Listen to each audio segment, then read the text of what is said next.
I don't know how to do that. I don't know how to do that. You just have to find رسالة ذم الدنيا. I don't know what it's called. Yeah, where did you find it? Where did you find it? On Internet Archive? No, no, no. You won't find this archive. And then there is that poem that he quoted, which is also good by itself, but this letter really solidifies it all the way through. But that poem that he himself quoted of an older self, you'll find all of his contemporaries are quoting it. وعليكم السلام ورحمة الله وبركاته. Longest YouTube stream of all time from yesterday? What are you talking about?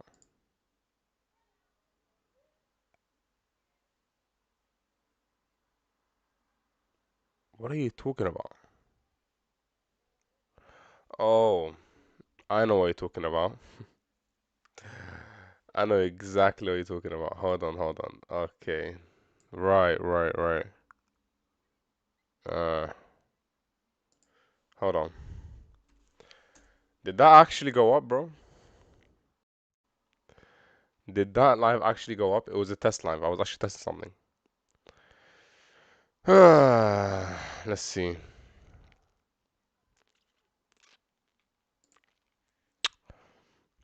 Let's see this.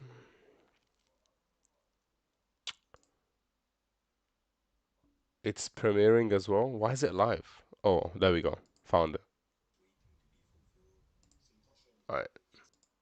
Let's go ahead and delete that real quick. Give me a second, guys.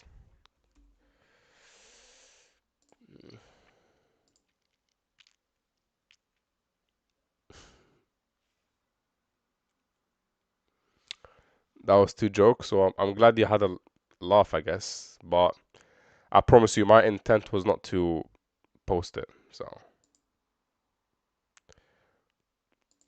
unfortunately.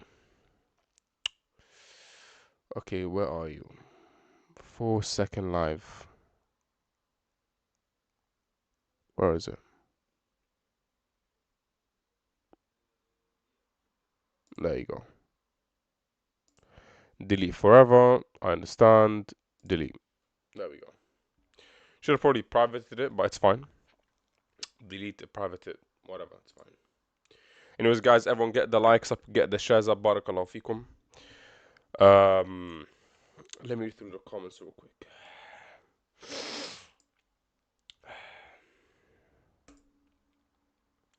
Where are you from? I'm Egyptian, Masri. I'm a Masri guy, I guess. I want 1,000 request up. It's very simple. Request up. Tell us why Islam is false, and win $1,000, bro. That's it. All right. Yo, Yo, what's up? Are you Muslim? wait, can you repeat that? What happened? Oh, are you My Muslim? bad. No, I'm Christian. All right, beautiful.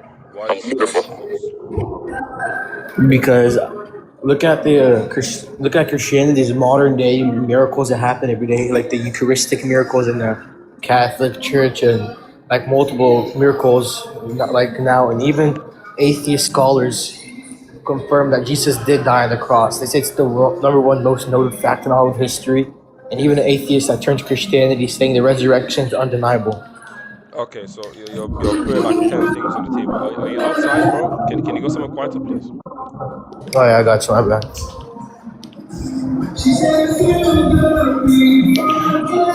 Bro, is that a concert?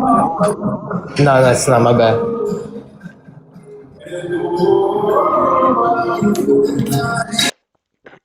Yeah, you can speak. I'll listen. Okay, so let's begin with the Eucharistic miracles. Alright, so there is no evidence for quote unquote Eucharistic miracles. I don't know which one you're referring to, but we can hone in on a specific one and they can all be explained away naturally. Okay, you don't need to appeal to supernatural and you don't need to appeal to this being from God. That's number one. Number two, crucifixion, fine. I can grant you that there's historical data for the crucifixion. It doesn't mean that Christianity is true. Why? Because this is expected under Christianity and expected under other than Christianity. Therefore, it doesn't increase the probability of Christianity, right? Third, if we said resurrection, and you appeal to atheists who became Christians. Yo. What are these comments, bro? Yeah. So one What? sec, one sec, one sec, one sec. Yo, chill with the comments. Yo, Musab, chill with that. Chill with that. Don't be. What is this, bro? Yeah. So yeah, go ahead. Resurrection. There is no evidence for that. So go ahead. It's fine if you could please show me where there's like no evidence for that, or like anybody denying it. You want me to show you where there's no evidence for the resurrection? No, like where like the people are denying it, saying it never happened. Because if you search it up and you actually do research on it and study it, there is multiple plenty of evidence. Okay. So look, I don't think you understand. If you claim that it happened, you have the burden of proof to show that it happened. Yeah, I So understand where you're coming from. yeah. So I don't have to show you where people denied it, because people denying it means that it happened and they're denying it. I don't believe that happened to begin with. Or another reason why I think Islam is false is because if you look at like the appearance in Egypt of Saint Mary of Zaytun, even the president confirmed it. The president came and saw it, and millions of people gathered, and Muslims and Which atheists. president confirmed it? I'm pretty sure Sisi at that time. No, not Sisi, Morsi. I'm pretty sure. I'm not sure. I'm not sure. Morsi No, confirmed the Eucharistic miracle. Can you no, please no, show no, me no. that? I'm talking about the appearance. I'm talking Yeah, about the yeah. appearance of Mary in Zaytun. I'm not Okay, sure which president. I'm Take back interested. Morsi. It's not him. I'm interested in Morsi. Can you give me the reference for that, please? No, there's no more shit. My bad for that one. But I read in an article that even a president confirmed it. But even if that's wrong, but many people did. Can you? Is there any way you can refute that? Like you really can't. No, yeah. So attestation for an event by itself isn't evidence. Um, Also, you claim that it's Mary, right? Mary, she was the one Yeah, that was seen. What's the evidence for that? yeah. What was the evidence? Because she appeared on the first like a dove, No, no. like it talks about in Plus. How did they know it was Mary? Because she appeared on top of her own church. It was a Saint Mary church in Egypt. So what? And there's also a picture. How is a light? Wait, how is a light appearing above a church mean that it's Mary? Give me a sec. Give me a Because sec. she appeared in the figure. If you go search it up, like the Saint Mary appearance of Zaytun, you go to images. This picture's taken around 1969, where there's no even AI. No, bro. I'm not claiming it's AI. I'm saying the people who saw Yeah, this yeah, I know. light, how did they know it's Mary and not just some Because other figure? Why Mary specifically? how about this? Let's revert the question. Why wouldn't it be someone from the Islamic religion appearing on a church? No, but brother, forget Islam. Put Islam aside. I'm saying you're saying it's Mary. That's part of your Because she argument. appeared. Because she No. appeared. She Don't say appeared on. she. How do you know it's her to begin with? Because other people that would claim to see Mary, like they say, Okay, they claim they how did saw they a know dove it's first. Mary? Do Because they know what Mary looks like? I just said people that see visions of her always claim they saw either a dove before her. Wait, so Like if they see a dove, everyone that saw her on that day knew it was Mary. That's what you're telling me. later confirmations they realized it was. So Because at that what does Mary look Caprice, like exactly? Caprice, Caprice, what I was trying to say. Because when it first happened, they thought it was a woman jumping off a bridge, and then after that, many Muslims and Christians tried to come save her. Then they realized it was Mary because there'd be a great significant light appearing at that church every night for a couple years straight in a row, and many confirmations proved it was true. Atheists at that time in Egypt converted, But brother, Jews converted, Muslims converted. you're not listening to me. You're not listening to me. Part of your argumentation is that the one that was seen definitely was Mary. That's what you're saying. Yeah, Just yeah, wait, that's what I'm trying to just tell wait, you. just wait, just wait. You telling me that many people saw the light. You telling me that there's mass attestation. You telling me that the president saw it. It doesn't tell me how you know it's Mary. I was trying to tell you because many people that saw that, like they said they saw Mary, they often say the same thing. They saw her like in a dove, or even in the Bible, she would. I'm pretty sure. I'm not wrong. Don't quote me on this, but in the Bible, I think also I will talk about her appearing in a dove. But I don't think it's true. Like what I'm saying, I don't know for sure if she would appear as a dove also talk about the Bible. But many people that claim to see her, they said they saw her as a dove first. How does that, brother? How does that prove it's Mary? Or how about this? What if it? Oh, how about this?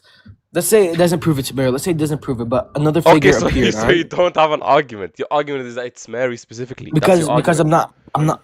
Hold on, I'm trying to finish off something because I'm not that like intelligent in the appearance of it, but I know it happened. But let's put that to the side. What if it wasn't Mary? But why would what figure would appear on a church, a supernatural? Why would another figure from another religion appear on a church to deceive people? Brother, your point Why wouldn't was, it be a Christian? just wait, your point is that the way that you verify your church, I'm assuming you're Coptic. Yeah, yeah. Okay, your way that you to verify the Coptic church is that you're saying that this person was Mary, and because it was Mary, and we know that it wasn't just some light, then we can use it to verify Coptic Christianity. That's How what you're about saying. this? Why Sweet, don't you? sweet, sweet, If sweet, you sweet, okay, sweet. So, in order for you to verify Coptic Christianity to be true, you must first prove that it's Mary. I'm saying, hey, you can't prove that it's Mary, therefore, you can't prove that Coptic Christianity is true. It's very simple. I just because I can't prove it was Mary, but I think other people can because like I said, I'm like only 15. I can't really prove it because I'm not that Wow. like I'm not that intelligent in the appearance of. Why would you stay your age, bro? Alright.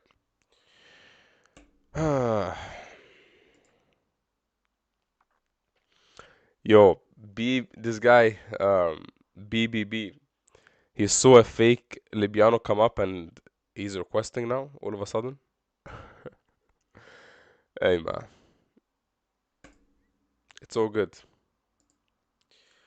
It's all good, bro. His name is BBL. That's his name. That's funny. Hey, what's up, Chungu? Am I saying that right? Hi.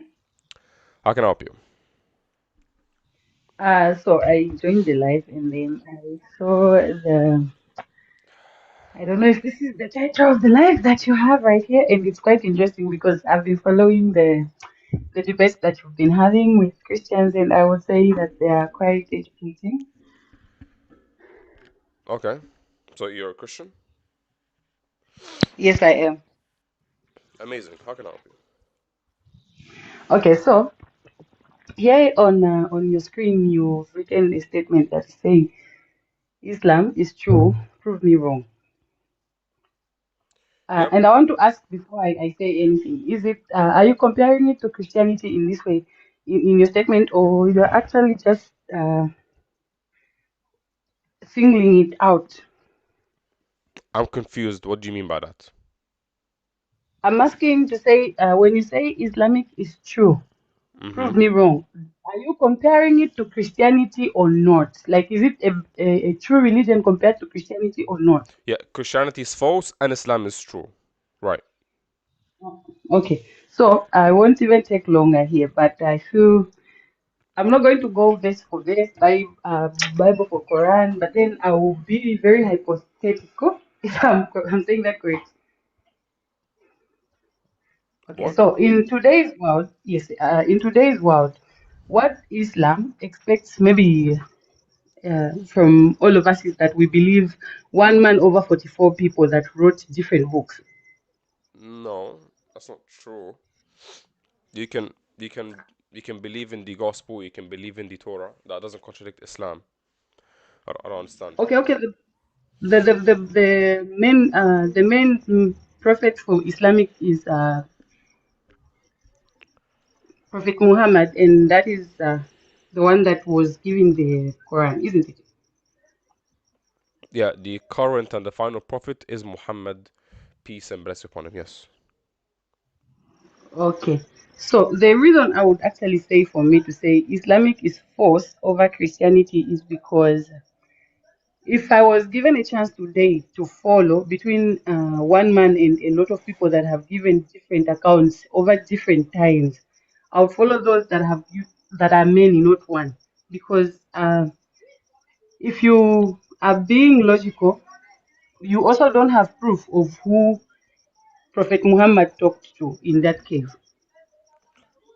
Okay. So what that means is that Islam has only one basis in of their belief, and that is that whoever was in that cave with Muhammad was Angel Gabriel. But what if it wasn't? It means the entire religion is false. Okay, and the angel that came to Mary, how do you know that it was Angel Gabriel? I like I said to you, I wouldn't even in any way maybe go back to the Bible, compare it to Islamic, but then just being logical now, like now, right now, because then the Bible it has more credit because it is written by different people, and these Stop, accounts. stop. You're all over the place. You said to me that Okay. Muhammad, how do you know that the angel that came to him is Angel Gabriel? We can't know that. There's no evidence. I asked you, okay, hold on. How do you know the angel that came to Mary was Angel Gabriel? Can you please answer that question? Okay. So I hope you actually listen to me. I could be all over, but then I'm glad that you guided me.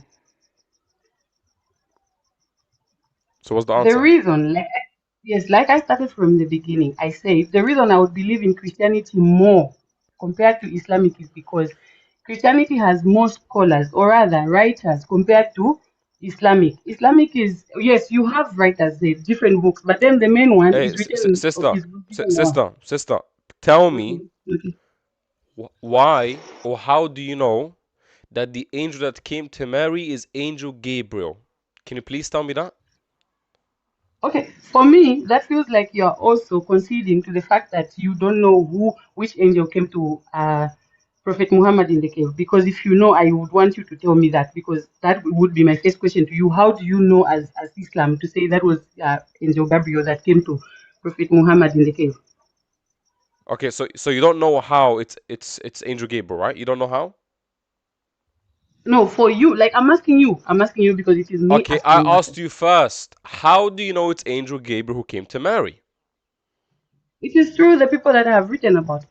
Okay, so you believe it because the gospel accounts tell you about it, right? Yes, true. Okay, but hold on. Mary was by herself, right? Mm-hmm. Okay, so how did the gospel authors know? No, because they were actually before prophecies that were told about the actual event that Mary, was referring to when she said no, she had an encounter with Angel Gabriel. They were even before prophecies. But then for you, like when you refer to Muhammad, Okay, and now a Muhammad vast had prophecy, prophecies in the Bible. where are those? Like, are you Yeah, referencing your truthfulness to the Bible or the Quran itself? yeah, I'm referring to the Bible has prophecies about Muhammad and Islam. Okay, tell me. Tell me. Yep, Daniel chapter 2, verse number 39 to 44.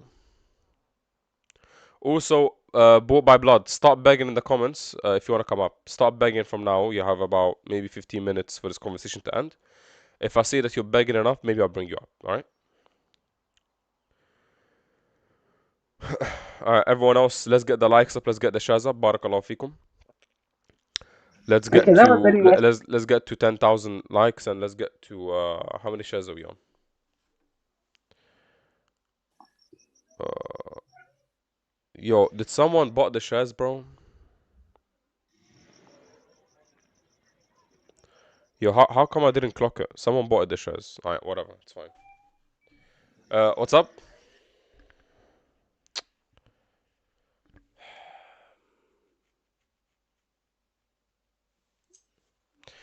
I can bring it up for you. I can bring it up. That's fine.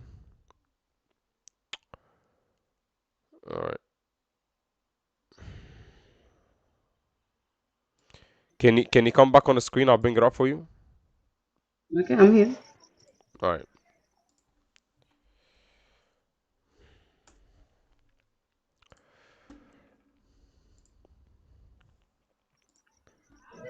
Okay. So the context of the prophecy in Daniel is that Mhm. there's five kingdoms, four of which are pagan kingdoms, and the fifth is the kingdom of God. So it begins from verse number 40. It says, finally, there'll be a fourth kingdom, talking about Rome, the Roman Empire, and it'll be strong as iron. So then it describes the fourth kingdom. Okay? It says that the fourth kingdom is going to be divided. It's going to be divided into iron and clay. And it says in verse number 43, and just as so did the iron mixed with clay, So the people become a mixture. Okay, so it's going to be a mixed kingdom, a divided mixed kingdom. And it says in verse number 44, in the time of those kings, the God of heaven will set up a kingdom that will never be destroyed. And what it's going to do is going to crush all these kingdoms and bring them to an end, but it itself will endure forever. So it says that it's going to be the kingdom of God that comes during the time of the fourth kingdom, the Roman Empire, and is going to destroy the Roman Empire. But So, from everything that you have said, I haven't I'm in not any done. way. I'm not done. So we have a kingdom Okay. that does this. Islam, historically speaking, is the only kingdom that has come during the time of the Roman Empire and has destroyed the Roman Empire. Therefore, becomes the historical fulfillment of Daniel chapter 2, verse number 39 to 44.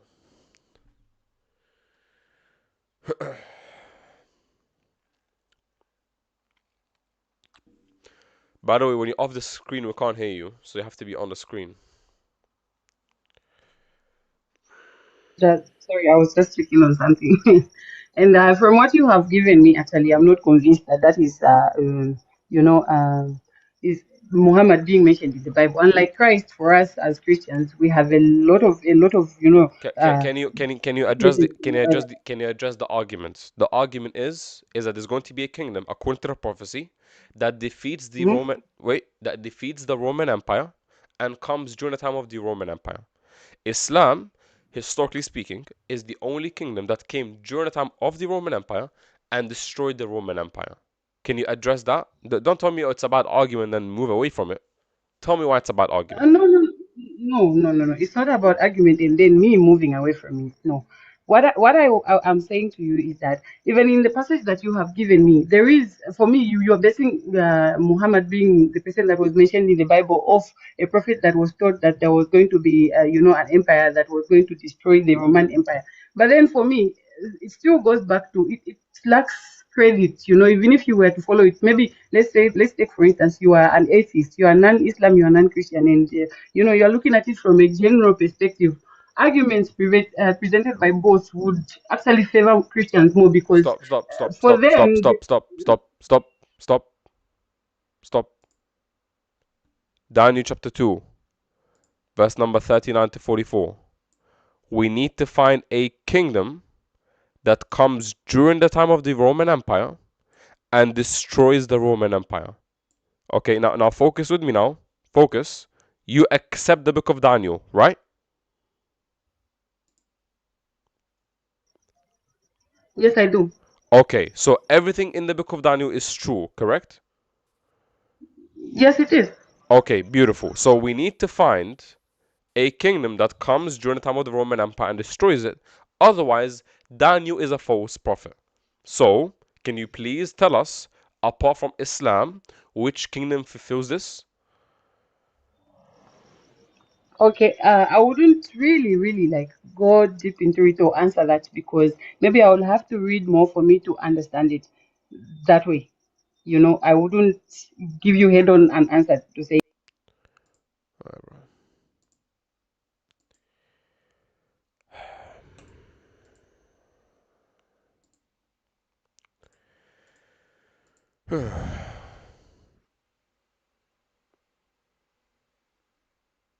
Murtad prophet. Interesting.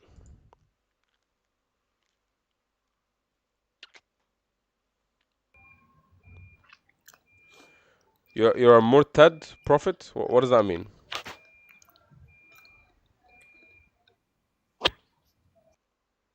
Alright, never mind.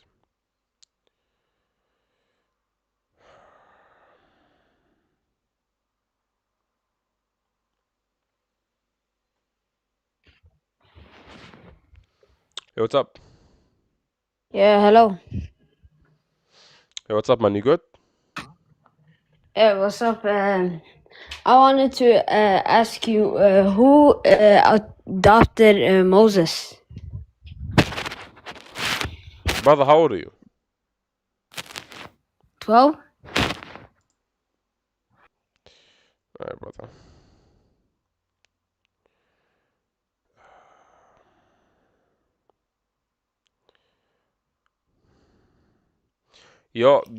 My buddy, Yeah, yeah. you're not, 1 second. You're not begging enough. I thought you muted. You're not muted. Just keep begging, brother. It's fine. Keep begging and I got you. What's up, bro? What's up? So, do you think that so you believe Islam is true, right? Okay. Now, Islam is false because the Bible proclaims that Jesus is God and that he will come back and judge the world. And Islam does not hold to that. Wow. Okay, and why should we believe that Christ is gonna come back and judge the world and is God? Why should we believe that? Sorry, you lied. Say it again. Yeah, why should we believe that?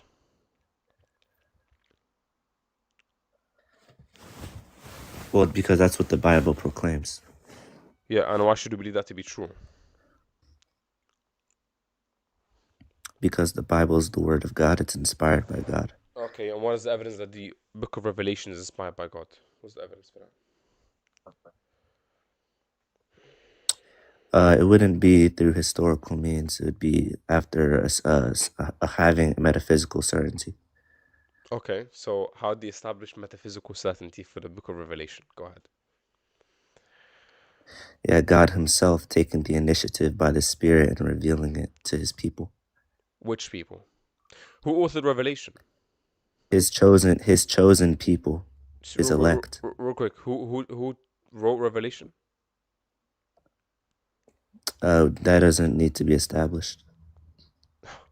Okay, so you don't know who authored Revelation, right? Yeah, I don't need to know that. Okay, so how do you prove that Revelation is from God? Yeah, again, through metaphysical certainty, God himself, by the Spirit, guiding and giving knowledge to his people, his chosen people. Okay, and how do you demonstrate that exactly? Yeah, through just a dichotomy. Okay, so you either accept it or you're going to have to take the negation and demonstrate how knowledge is possible without the triune God. Wait, hold Yeah, on. it's funny, right? That poses that the Bible teaches a trinity to begin with, right? Yes, the Bible teaches the Trinity. Yes. Where does the Bible teach three persons, co-substantial, co-equal, and co-eternal? So if you're doing an internal critique, I could provide that, sure. But the moment you start asserting other interpretations or posing contradictions, you're gonna have to substantiate that. Do you understand? Okay, so So go ahead. I could give my positive Demonstrate. case. Yeah. I could give my positive case, but the moment you try to give other interpretations, you're gonna need to give your Wait, worldview. Now, watch this. Watch this.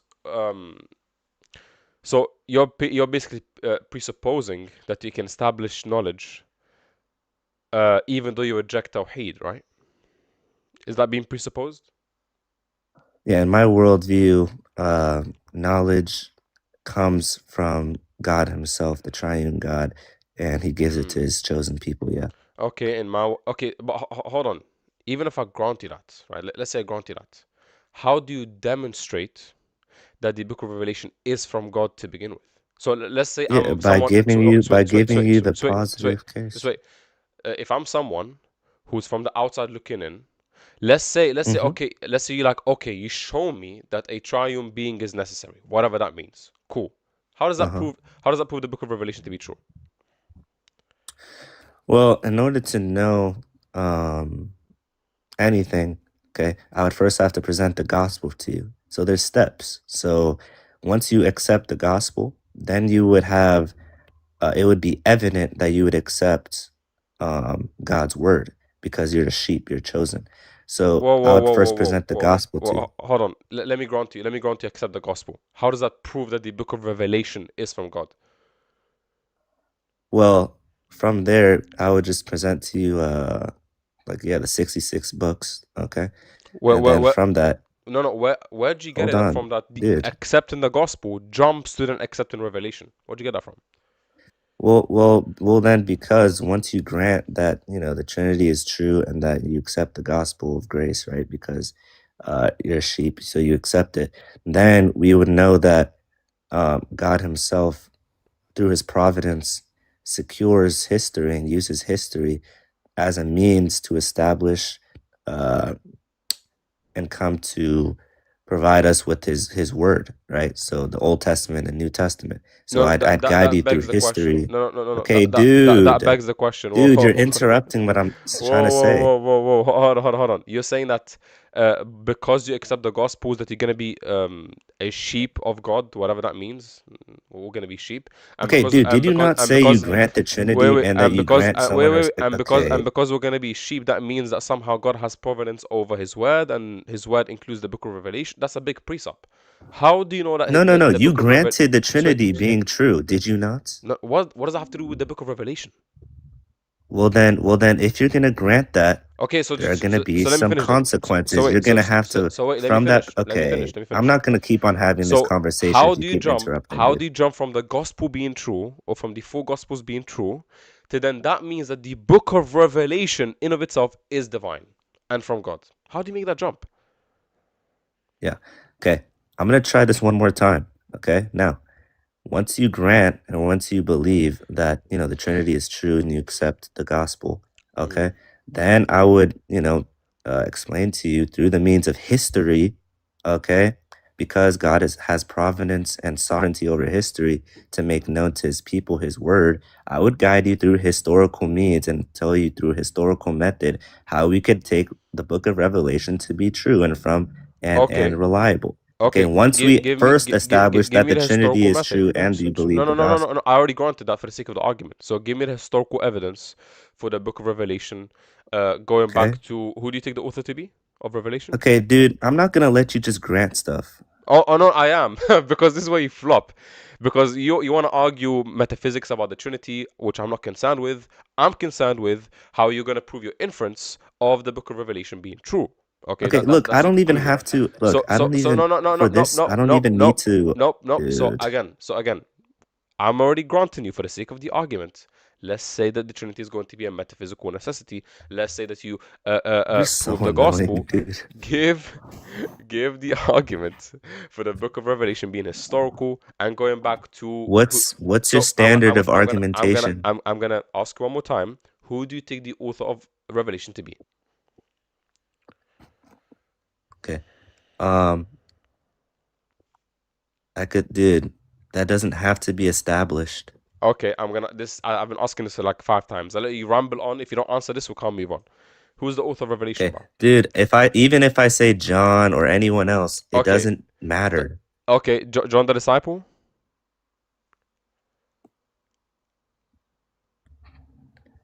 Dude, you're so deceptive. It's so obvious. I'm asking a question. John the disciple, right? Yes. Okay, where does it identify himself to be John the disciple? Show me. Okay. Dude, it doesn't follow, even if I granted that, it doesn't follow that it's not inspired. That's That's presupposed. wait. Where does he identify himself to be John the disciple to begin with? I don't need to know who the author was of a Uh, book, just like I don't know who the author of Hebrews is. yeah, just like you don't know who wrote Hebrews, you don't know who wrote Revelation, and guess what? You don't know who wrote most of the New Testament. That's the point. That's exactly the point. Oh man. And you want to come up and say that the Bible is fully from God and you don't even know the author? Come on, man. Come on, man.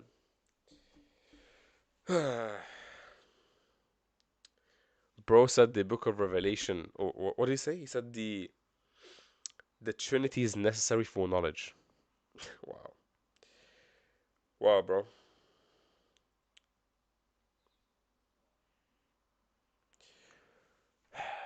Look at the person in the comments. Who wrote the Quran, guys? Come on. Shaq, what's up? Shaq, you're on stage.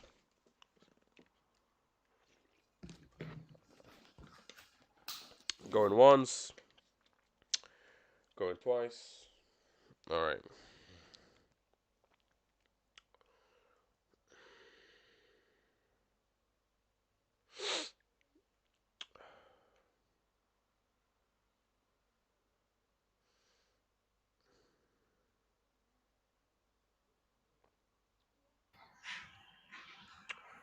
Michael, what's up?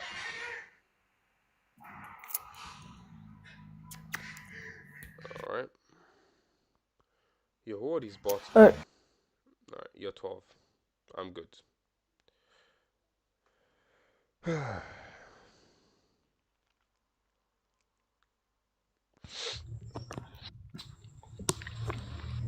No. Zeno, what's up? Yeah, I would just like to talk on the topic. So, proving you wrong, I would like to say no. What I mean in the sense is this. When we talk about should I say, the reason for Islam, and then we talk about the origin, we talk about the person of Islam, then the definition. The person of Islam. Yes, Okay, so let me break it to you. We don't believe that Islam is a person. That's number one.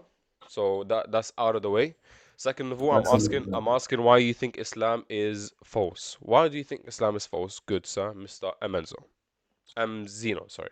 So, yes, yes, just like I was trying to mention.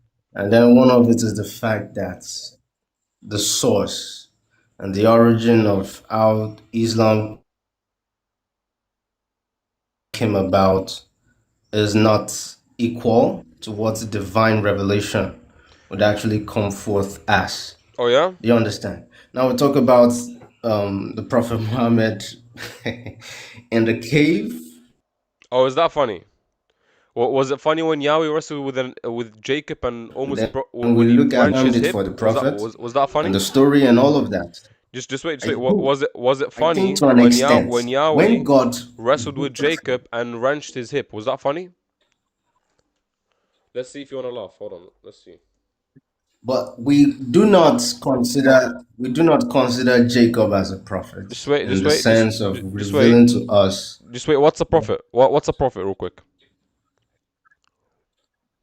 Prophet, basically someone who receives a message from God Almighty and delivers it Okay. Did he do to the that? people. Did Jacob do that?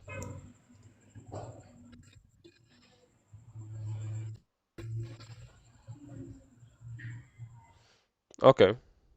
So let's see how funny this is. Let's see how much you wanna laugh now. Why are you quiet? I'm confused. I'm sorry, come again. So Jacob was left alone, and a man wrestled with him till daybreak. When the man saw that he The could not prophet, overpower him, he touched the socket of Jacob's hip, so that his hip was wrenched as he wrestled the man. You wanna start laughing, or shall I laugh? yes. Is that funny? All right. So Wait, I would like to ask. wait. Is this funny? Oh no, it's not. Oh, But okay, it's not funny. Okay, that's fine. Go ahead. no, but I'm trying to say that a prophet, based on this, they are two distinct persons. This same Jacob became Israel after this encounter, right? So, but you Brother, regard I don't care if he to became Israel after Prophet that. Muhammad, That's irrelevant. Brother, focus on the topic. You telling me that Muhammad, peace and blessing upon him, had an encounter doesn't show me how Islam is false. It doesn't show me. Okay? So, the encounter, the details of the encounter, the details of the encounter doesn't seem to correlate with the understanding of you knowing who you are meeting. Just like Jacob knew this was from God, and okay? And he was Muhammad sure knew it's from God in as well. such a way that he wasn't sure until his wife told him so, Nope. okay? Prove that. Prove that. And based on the accounts, it's in your Quran. I'm not so well equipped Bring with it. No, bring it. counting No, verses. no, bring it. Thank you. Bring it, please. I wish. Okay. Please give me some time. Then I'm so sorry. I'll be back. Yeah, go bring it before you lie on the Quran and lie on the Ahadith. Because nowhere does it say in our Ahadith, the Sunnah, or the Quran that Muhammad wasn't sure. That's false. Okay. Someone said bots bring up bought by blood. Yeah, guys, I have no issue bringing him up, but I need him to start begging. If he starts begging, I'll bring him up. He's not begging enough. I don't get it. Why does Libiano get the begging treatment and I don't? Why is that? You make videos about him. You say I want you, Libiano.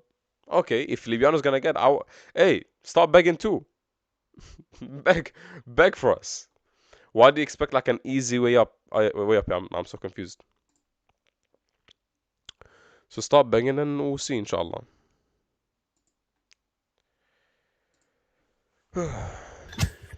Assalamu alaikum.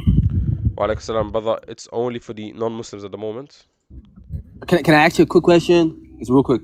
Yeah, sure. What's up? Okay, so I was on live, right, and this with a spiritual person, and she said, if God knows everything, everything's written for us, why do we have free will? And I just want to ask you that question. Okay, then did you just spit? Yeah, my bad. On my side. Okay, so you ask them back. Okay, why is it that free will and God having knowledge of the future, why are they incompatible? Meaning, why can't they both be true at the same time? It's like me saying, hey, if the sky is blue, why is the grass green? What would you say to me? I'll say that's nature, right? You would say to me that they can both be true at the same time. The grass can be green and the sky can be blue. They have nothing to do with each other, right? Yeah. Okay, so us had the same thing. Simple. All right. Thank you. No worries. All right. Assalamu alaikum. Wa alaikum salam. If bad happens, why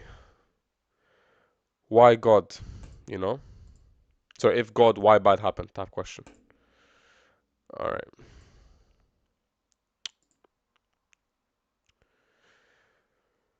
Guys, let's get the likes up. Let's get to 50,000 likes. Barakallahu Absolute feekum. cinematic brilliance, absolute cinematic pleasure. The action is absolute cinematic buzz. Bro, hi. The name of this movie is No Tears for the Dead. Go and check it out. Better movie. Absolute. Okay.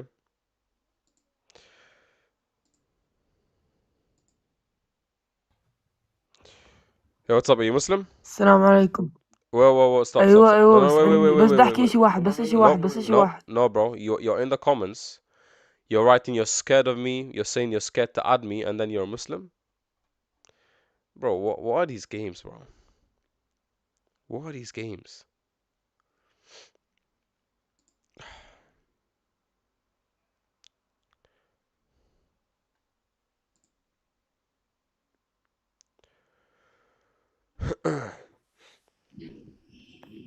Hello. Hey, what's up, man? Yeah, I'm good. So I'm just here to address the prompt really quickly. So you said I should prove Islam is false, and well, I asked to go to the Quran. So the Quran should not contain things that are false, right? Yep. Yeah, but here's the problem. In Surah 9, verse 30, it says that Jews worship Ezra as the son of God, and there's no evidence of Jews ever worshiping Ezra as the son of God. Okay, so there's two positions when it comes to this. Akun chapter 9, verse number 30. There's the classical position that is given by Ibn Abbas, that this is referring to a small group that did worship Ezra in the 7th century in Arabia, and the Quranic verse was revealed about them. That's number one. Number two, and this is a different position, which would say that this is actually referring to Eliezer, who's a Jewish rabbi, who was taken as a legislator of law besides God. And in Islam, someone who is taken as a legislator of law besides God is someone who's being quote unquote worshipped. Because in Islam, we believe that it's only God who can legislate, aka make something halal permissible or something haram impermissible. Okay, so although they don't Yeah, profess worship of Eliezer, they profess it through the action of taking legislation from that person. So that would be the yeah. So, response. but yeah, so there are two problems I have with this. So I'll address the second one you said, then the first one, because the first one is where I have a big problem with. So the second one, the reason why I just reject it is because, well, as you said, they are seeing Eleazar as the as the as the one who is a lawgiver. But here's the problem: it literally says, it doesn't say God; it says Son of God. So it's quite specific.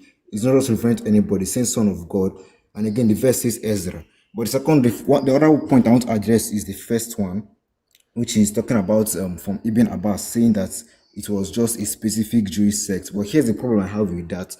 The Quran never says that. You just admitted that it's from Ibn Abbas. So this is an outside source. But the Quran says that it's a clear explanation of all things. It's like in multiple verses. You as a Muslim guy, you know this like more than me. But because in multiple verses, it says it's a clear explanation of all things. So be frank with me. Shouldn't the Quran be able to contain a very important historical nuance like this? Yeah, no. So number one, you're assuming an understanding when the Quran says that it's a clear explanation of all things. You're assuming that this means that the Quran must explain in detail every verse that it gives. That doesn't follow because Yeah, the Quran says that. just wait, The just Quran wait, says just that wait, though. just wait, bro, just Okay, wait. I'm waiting. Yeah, what the Quran says is one thing, what you understand from it is a different thing. These are two distinct things, okay? What the Quran says, that's one thing. What you understand from the verse is another, okay? Now, the way we understand how the Quran mentions that it's clear, we understand it in virtue of having general commands, prohibitions, allowances, and basic ways of life. And then the Sunnah explicates on that. Because you're critiquing, you're asking a Muslim, you're asking someone who accepts the Quran and accepts the Sunnah and accepts the early tradition. So that's what I already accept. Okay. So now, according to the early tradition, when the Quran, when the Ibn Abbas talks about the reason for revelation, why this verse was revealed, he says it was revealed due to a contemporary group to him who did affirm that belief. Okay? So, again, it doesn't matter what you think the verse Okay. says. According to the early interpretation, the Yes, but verse. you're Just wait, contradicting your own just wait. Quran. You're No, contradicting your own Quran. there is Should no I show you verses? there is no contradiction, Bro, bro. you What's literally what's a said the Quran contradiction? says a clear explanation of all things, and now you're What's a limiting it. what's a contradiction? Define a contradiction. You literally said that your Quran only explains a few things in detail, but your own Quran, like I said, says a clear explanation of No, no. all things. And again, you say Define some what a verses are contradiction. not correct, Brother. Stop. What's a but you're contradiction? contradicting your own Quran, Yeah, bro. define that. Everybody here, What's a contradiction, bro? Define that word. bro. Your Quran said one thing. Yeah, I'm defining it for you. Your Okay. Quran said one thing. No, You're no, saying that's an another. example. That's I've an explained this example. over, Hey, bro. brother. Is bro, That's an example of a I'm giving it to contradiction. you. Wait, that's an example of a So, bro, contradiction. you're lying, It doesn't bro. tell me what a Bro, contradiction you're is. lying. Your Quran says is a clear explanation of all things. Like, stop running from your own books. And your Quran also says all the verses are clear and perfected. So why are you not telling me that it's just a few things that are explained and that some verses are not explained? Your Quran does not say, oh, it's Okay, just fully okay. explained in I certain just matters. It says all things, no not a worries. certain matters. No So unless you're worries. trying to say your Quran is obviously false Oh and that no. doesn't know what it's saying, then yeah. Okay. So answer, answer, What's a please. contradiction, bro? You said it is a contradiction. Define the Bro, that's word. not the point. Bro, that's not the point, No, bro. it is. I've given you, I've It's shown you what you're exactly the doing. point. Bro, you're It's running away exactly the from the point. point. My Okay. point is, bro, you're running Okay. away from the point. Now you're just rambling. You're running away from the point. Now you're just rambling. You're running Calm. from. Relax yourself. Calm Stop down. muting me, bro. You're running from the point. I've Hey exposed brother, it for calm you. down. You're Calm down. currently Hey saying brother, one thing, you're relax. saying Hey another brother, thing. relax. Hey brother, I'm relax. relaxed. Can you relax? Guys, I don't mute him, muted my. please. Don't mute him. Please speak. Calm down. Calm down. Muted myself. I muted myself. Okay, no, Please speak. don't mute yourself, but just stay quiet. Okay? Focus. You said Okay. that if I say that the Quran isn't complete and we need things outside of it, that means there's going to be a contradiction. Now, Yes. You need no, no, Ibn stop, Abbas to stop, explain this verse to you. stop, Okay, explain the no, verse without Ibn Abbas. Explain stop, the verse without Ibn stop, Abbas. slow down, bro, slow down. It's okay. Why are you chasing? Like, there's no point to be running. I'm not chasing. I'm No, no, just asking a simple question. Explain the verse hey, without brother, Ibn stop Abbas. speaking. Your Quran. Hey, brother, stop speaking, bro. Why shouldn't I speak? I'm just addressing the points. Like Just shut up, calmly. bro. Just I'm shut up. Just stay quiet. That's all you have to do. That's all you have to do. insulting because you answer a simple question. But No, like explain the verse without Ibn I'm Abbas. insulting you. How did I insult you? I'm to shut up just because.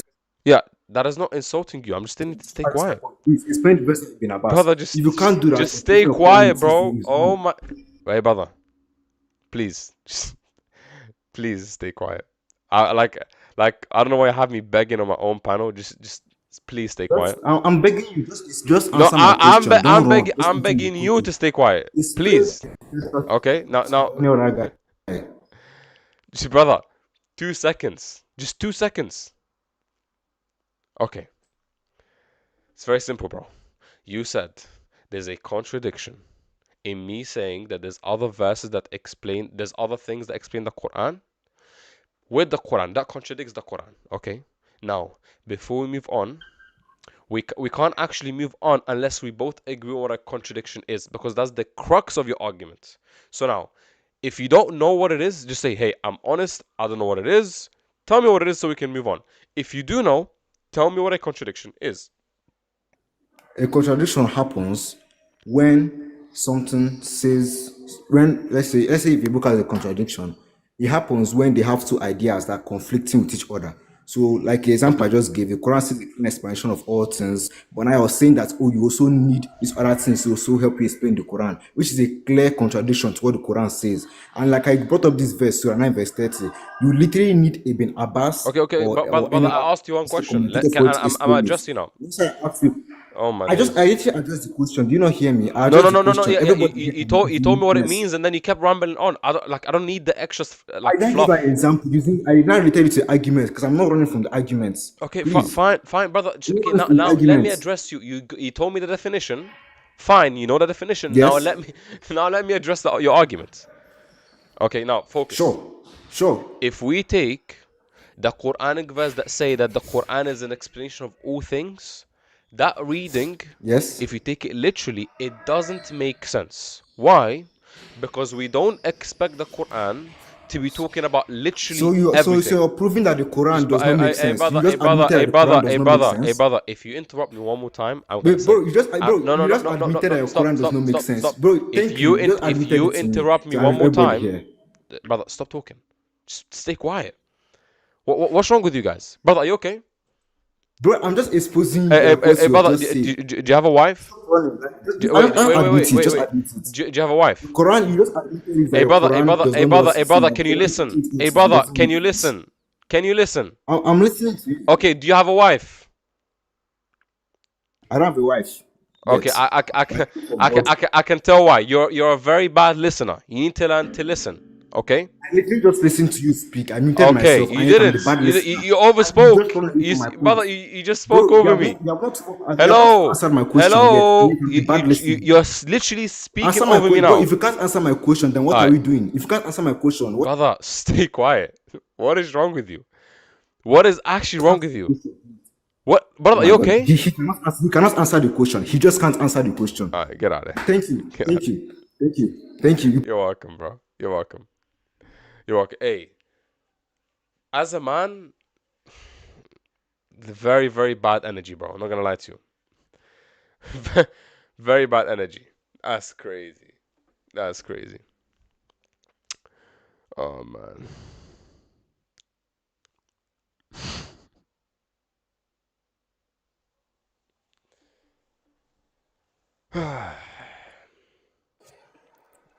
Yo, Jake, what's up? Stop being a pussy. Debate Nick today, man. Come on. All right. So now we know that the live has hit a new high. When you have the let me get my Bible real quick guy joining in. That's how you know it's bad. If you know who this guy is, you know who it is, bro. Oh man. Alright guys, let's get to 75k likes and however many shares. Someone already spammed the shares anyway. Let's get to 500 shares. Gav. Gav, what's up, bro? Call it Jav if you want. It's Gav. How you doing, bro? You right? It's getting a bit animated in here, isn't it? Always Yeah. does. It always does. These sort of streams are good. It's quite interesting to watch, but it does get quite animated. So the question is Islam is true? Prove me wrong. I don't want £1,000 or $1,000, sorry, or anything for that. But Okay. the whole foundation of Christianity, as you know, is to do with Christ being unalived on the cross and being resurrected. And to my knowledge, the Quran suggests otherwise. That it was appeared so that Christ was unalived on the cross. Yep. We're correct in saying that. So did you agree with what it says? I think it's Surah 4.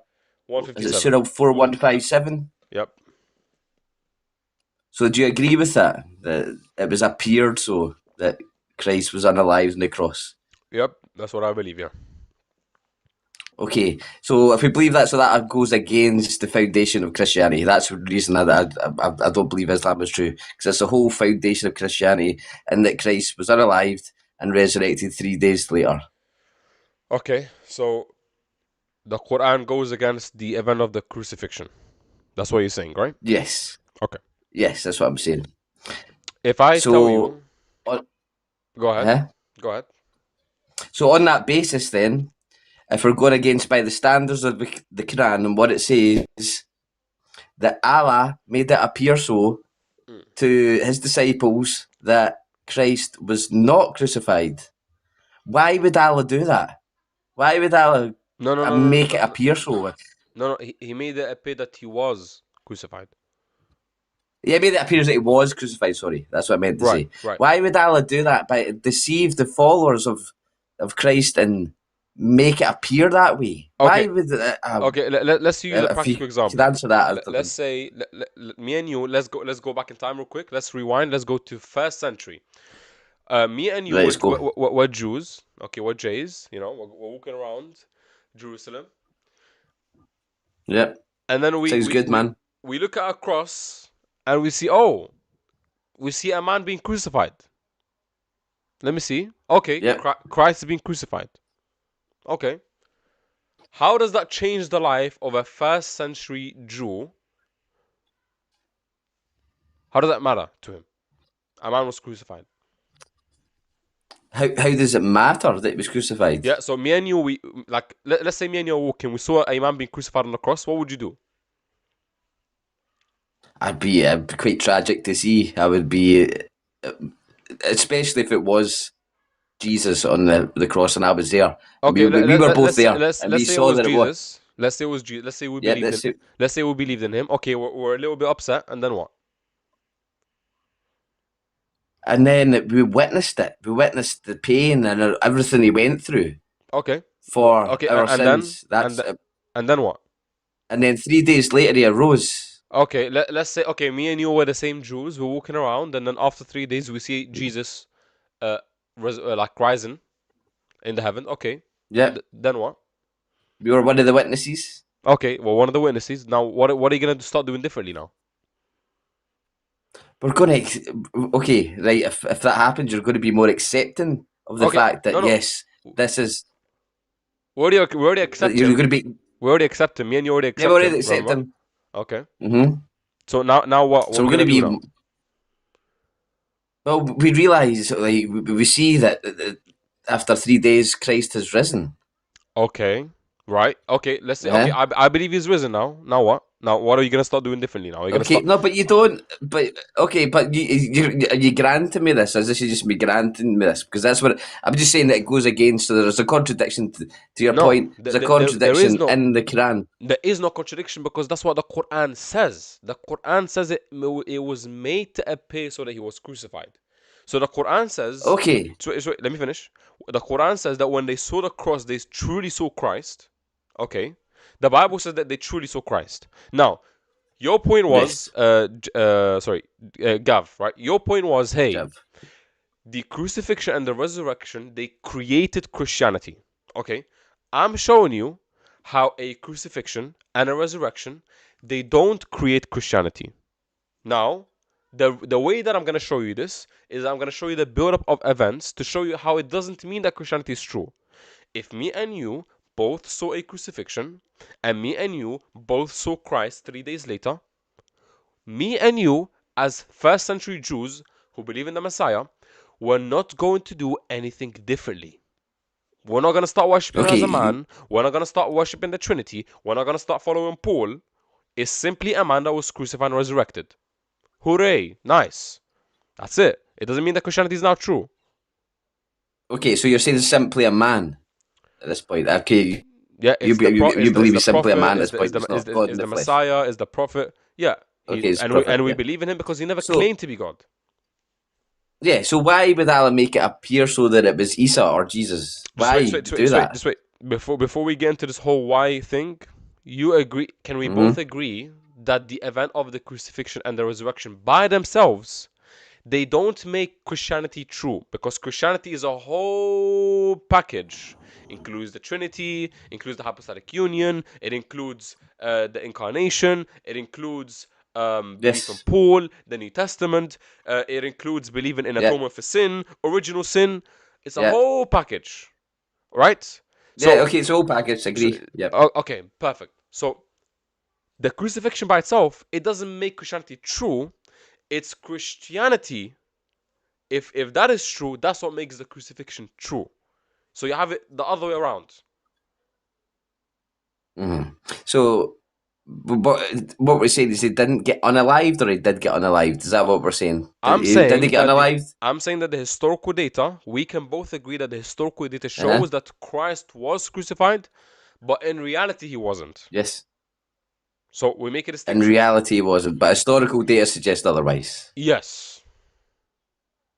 Right. Okay. So, why would I go by what the Quran says as opposed to historical data? Yeah, you can accept the historical data, that's fine. The Quran agrees Yeah. with the Quran agrees with the historical data, because the Quran says it was made to appear so. So the Quran says that people, when they looked at the crucifixion, they saw a man being crucified. Okay, they wrote down, okay, a man was crucified. Let me write it down. A man was crucified. Okay. The Quran agrees. The Quran says Yeah. that people did see the crucifixion. So me and Mm-hmm. you, we both agree that there is historical evidence to be expected for the crucifixion. That's fine. Yes. Agreed. Right. So we both agree on that. Yes. But you said specific, the issue that I Yes. have, Gav, the issue that I have is that you're saying that this makes Christianity true. It doesn't follow. How does it not follow? Because in the Old Testament, what did they do? They sacrificed lambs. They sacrificed by blood. People were forgiven. Their sins were forgiven Yeah, not for all by sins. blood. It was for specific sins, not for all sins, because we see other parts of the Old Testament where God can forgive and does forgive without the need for sacrifice. For example, in Ezekiel chapter 33, we see Mm-hmm. this very clearly. Let me try to find it. One second. But there's still a parallel with in the Old Testament to the New Testament that people did sacrifice lambs for their sins. Yeah, So but it's still a parallel. they never did for all sins. That's the point. So we have here Okay, Ezekiel. so if Sweet, they sweet, didn't do it for sweet. all sins, Jesus done it for all sins. Then Yeah. So let's just say that Jesus done it for. Gav, that's the disconnect. They were never meant to do it for all Okay, sins, so because wait, please, because God in the Old Testament makes it clear that He can forgive without sacrifice. In Ezekiel chapter 33, verse number 14. One second. okay. 14 to 16, it says, "And if I say to a wicked person, you will surely die, but they then turn away from their sins and do what is just and right, if they give back what they took in a pledge for a loan, return what they have stolen, follow the decrees that give life, and do no evil, that person will surely live, they will not die. None of the Yes. sins of that person has committed will be remembered against them.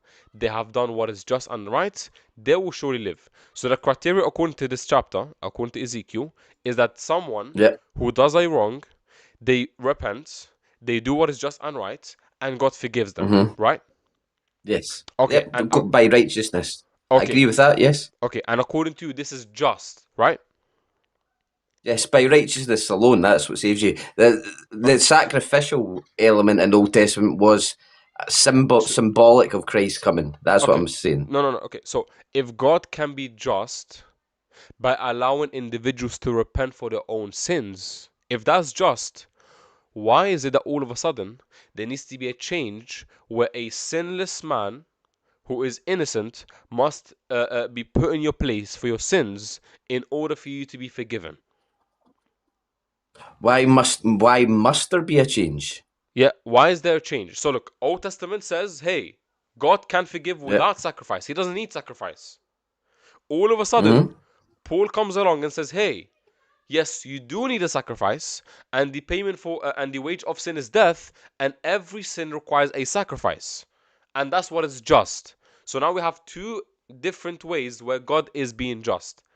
In the Old Testament, God is being just by forgiving an individual that repents and that is justice according to God. In the Old Testament, it is not that you repent for your sins, right? Not just that, but you need a final sacrifice for your sin. Yeah. So that's a contradiction. Yeah. So which one is the just way? Is it okay? So can you repeat that question? What you're asking Okay. between the old and the new there? Yeah. Which one is the better system of justice? Is it God simply forgiving if a servant repents sincerely, or must there be a final sacrifice in order for God to be able to forgive? There must be a final sacrifice, I Okay. think. So that means if you say that, then according to you, God in Ezekiel chapter 33 was not being just. Okay, but we're saved by righteousness, not okay. Right, this is where we're going to probably get in a bit more. So the blood is like I said, like what I was referring to before. So the blood in the Old Testament was more Look, I'll make it simple. parallel. I'll make it simple. Look, let's say we have, um, like for example, two kids, right? And Yeah, let's say that one of the so both kids do a bad action, right? And you're going to punish yeah, them, right? The first one you punish by giving him candy, okay? And the second one you punish by I don't know, making him stand in the corner for 30 minutes, okay? Obviously, if you give the first one candy, that's unjust, right? yeah. I agree with that. Yeah, of course. Okay, perfect. If it's unjust and you're supposed to be a just person, you will never punish someone by giving them candy, right? Yeah. You always go with the other option of making them stand in the corner, correct? Yes, it's about discipline. Yeah, Okay, I agree good, with that. Yeah. good. Now let's apply this here. If God is just, and according to Mm-hmm. you, the way that He is just is by having a final sacrifice of Jesus Christ, then Yes. that means that in any way for Him to forgive justly, there must always be a sacrifice. The issue is, Gav, is that there are other instances where God is being just otherwise by forgiving without a sacrifice. So if God can be just without a final sacrifice, it means that there is no need for final sacrifice because God is already just without it. Okay, God's just regardless. Yes, I agree with that. Yeah, God the no, Father. just in forgiving a servant. In the Old Testament, it says, "Hey, Yes, I can forgive you. I don't need a sacrifice." That is Him being just. Okay, perfect. If that's Him being just, why do we need a man to come, be sacrificed for our sins, and then for us to be forgiven? That doesn't make sense. That becomes unjust. but okay. So, but then then when Christ is sacrificed, that's so going by the Torah, like the Ten Commandments, for example, it makes us recognise that we cannot live up to her. We cannot live up to the Ten Yeah, Commandments. Yourself, you be sinning all the time. yeah. We can't live up to them. That's why you're not expected to be perfect. The Torah never says that you have to be perfect. It only mentions that you have to do what is just and what is right, and have sincere repentance, because God knows the hearts of men, and if your heart is Yes. repenting, God will forgive you even if you're not perfect. Okay, so that still doesn't mean that we need a man to come who is sinless, who is innocent, to be punished for our sins. Look, all I'm saying, Gav, it's very simple. What I'm saying, it's very simple. All I'm saying is that you have two ways of justice. One, where a man is sacrificed for your sins. Two, where every individual bears their own sins. Now, Mm-hmm. here we go. Focus now. If the Old Testament already shows us that the first system is just, then we don't need the second system. It's it's Okay, I irrelevant. understand now. Right, I understand now. So what you're saying is we don't need it. But the reason I think we do need it is because people became prideful of not sinning, and they thought that was their way of recognition to get to be saved. So look at me. I'm not lusting after women. I'm not doing this. I'm not doing that. I'm not doing this, and Yeah, that becomes pride. brother. That's why God knows the intention. God knows the heart. If God can look into someone's heart, He can know if Mhm. they intend malice or if they intend good. Right? Yes. So let's say, So right. let's So say. let's take. Go ahead. Okay, sorry. Let's take adultery for example. So Jesus came on. We're kind of new kind of law saying lusting with your eyes is the same as actually physically doing it. So if you look at a woman in a way that's lustful, it's the same as doing it if you're in the act. So I don't know about yourself. Like when I was younger, like I don't. I've got like a partner now. Like I don't look at another girl in a lustful way. But if you do that, is that there's a new covenant, there's a new law. It's like it's coming to say that you're not up to this, guys. You can't live by the standards Yeah, because of God's law. you You were never can't do that. brother, you were never meant to live up to it to begin with. Look, Yeah, but that's it. I'm I agree with presenting that. I'm presenting a very simple argument, Gav. If for example with the example of the two children, if it was always just to punish the child by making him stand in the corner, you don't need another system of justice because you already have a just system. Okay? Same idea Mm-hmm. now. Same idea. We're saying the same thing. Okay? All we're saying is if God was already just by forgiving someone who sincerely repents, sincere repentance, then we don't need another system of justice that Paul introduced by saying that the sacrifice or the payment of sin or the wage of sin is death. We don't need that because God has already Okay, told us so that He's just by forgiving. yes, right, I agree with that. Yes, I agree with that. So That's what I'm what if saying, Jesus bro. was not involved in this? What if Jesus was not involved? What if Jesus did not come then? No, I'm going to put it back in you. Just wait. Would it still be the same? We accept Christ as a prophet, as a Yep. Messiah, born of a Mm-hmm. virgin, but we don't say that Yes. we don't say that he's an innocent man that died for our sins. We don't believe that. We don't believe he preached that. We don't believe that this is true because that is unjust. Someone who is an innocent who's being punished is unjust. Okay, I don't agree with that. I think he humbled himself and he put himself forward. He knew that was going to happen because he's in his Okay. divine nature at that point. So let's use an example. Let's say we're in court. Me and you are in court, right? And someone's being punished, and then you step up to the plate and you say, "Hey, I want to take the punishment of that person who, let's say, he unalived 15 people, for example." Do you think that it's just for the person who unalived 15 people to walk free and for you to take the punishment in the eyes of the law? Is that justice? I can't. Well, no, that's not justice because I'm human. Like I'm not a god. I'm not God. I can't. I'm not. And Christ is human and he's not God. Christ is human and as God. That's the difference. Where did he say that? And like, okay, you're right. We don't want to go down the route. We don't need to talk about that. But the point I was trying to make is that brother, that is the crux of your argument. You're saying that, hey, yeah, that is wait, you're saying that the only reason why this example of Christ is justice is because he's God. Obviously, I don't see how that makes any difference if he's God. It still shows okay. that. Well, I believe that Jesus is eternal. That's where Well, we're going to go down a whole different there is no rabbit hole. evidence. Yeah, there is no evidence for that. Christ said that he's a man. He said that he's a prophet. He said that he doesn't know. He said that the Father alone is good. Everything that he says points to him being Okay, a prophet. right. Okay, so God is love. Then let's look at it from this aspect. God is love. So where does that love come from? If God is love for eternally, what's God loving? God loving Himself eternally, or God loving something else? Okay, What is look. God loving? Yeah, God doesn't Because believe. we're going to go down a whole different route now. I know, No, but anyway, like there is no different route, bro. It's very simple. Look, what I'm telling, I'm not even I'm not even asking to give evidence. I'm saying that the historical Jesus never taught that he's God, said that he's a prophet of God, said that he doesn't know things. Okay, so this is the data that we have. It's very simple, brother. The very simple critique that I'm giving is that in every case, an innocent man being punished is unjust, even if he's willing.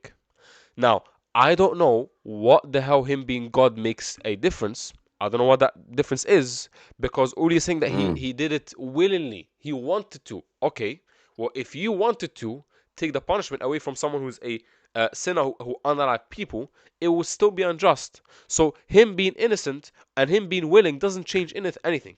Him being God doesn't change anything.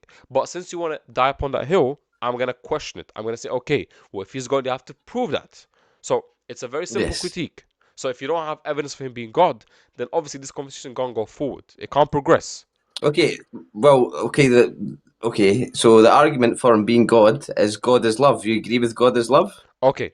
No, I don't believe that God is love. I think that God loves. I don't think that he is love because God also Okay. hates. God also hates. Okay. Right. God acts. God creates. So God does all these Yeah, things, God and hates sin. Yeah. Okay. he's not these things. Like for example, you agree that God speaks, right? Yes. Okay, is God's speech his love? Is God's speech his love? Wait a minute. Wait, let's go back to the beginning. I'm thinking at a different perspective from you are. So if God is love, you're saying God loves. So Yeah. God created. That's what I can't get in my head.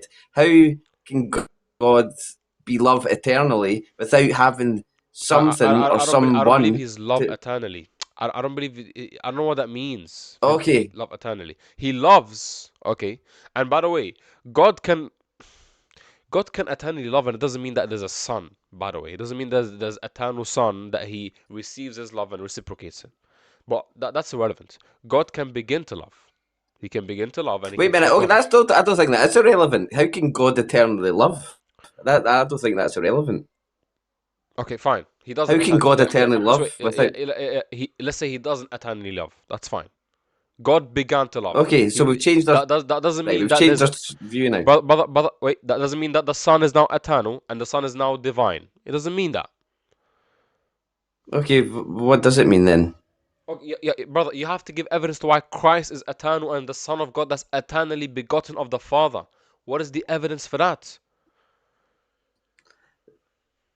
Just common. I just in my head, it's common knowledge, it's common sense to me. Okay, well, I don't God. believe I that. mean, I don't believe that, brother. I know So you yeah, don't yeah, yeah, believe that. yeah, Okay, well, okay, there's no point in us going down that route then. Okay, we'll okay, not go down that route. okay. But anyway, it's been a pleasure speaking to you, bro, man. It's been a pleasure speaking to you. I'm not going to come on. I'm not being argumentative or anything, but it was just to go down the crucifixion route and just why Allah went against and made it appear so. That's what I wouldn't understand why God would go back All right, bro. No and worries, bro. deceive the No disciples. worries. That's fine. I just thought, Thanks for coming up, brother. right, no bars. Peace out. Oh man. All right, everyone that's watching, if you haven't followed, make sure you follow. Make sure you turn on post notifications.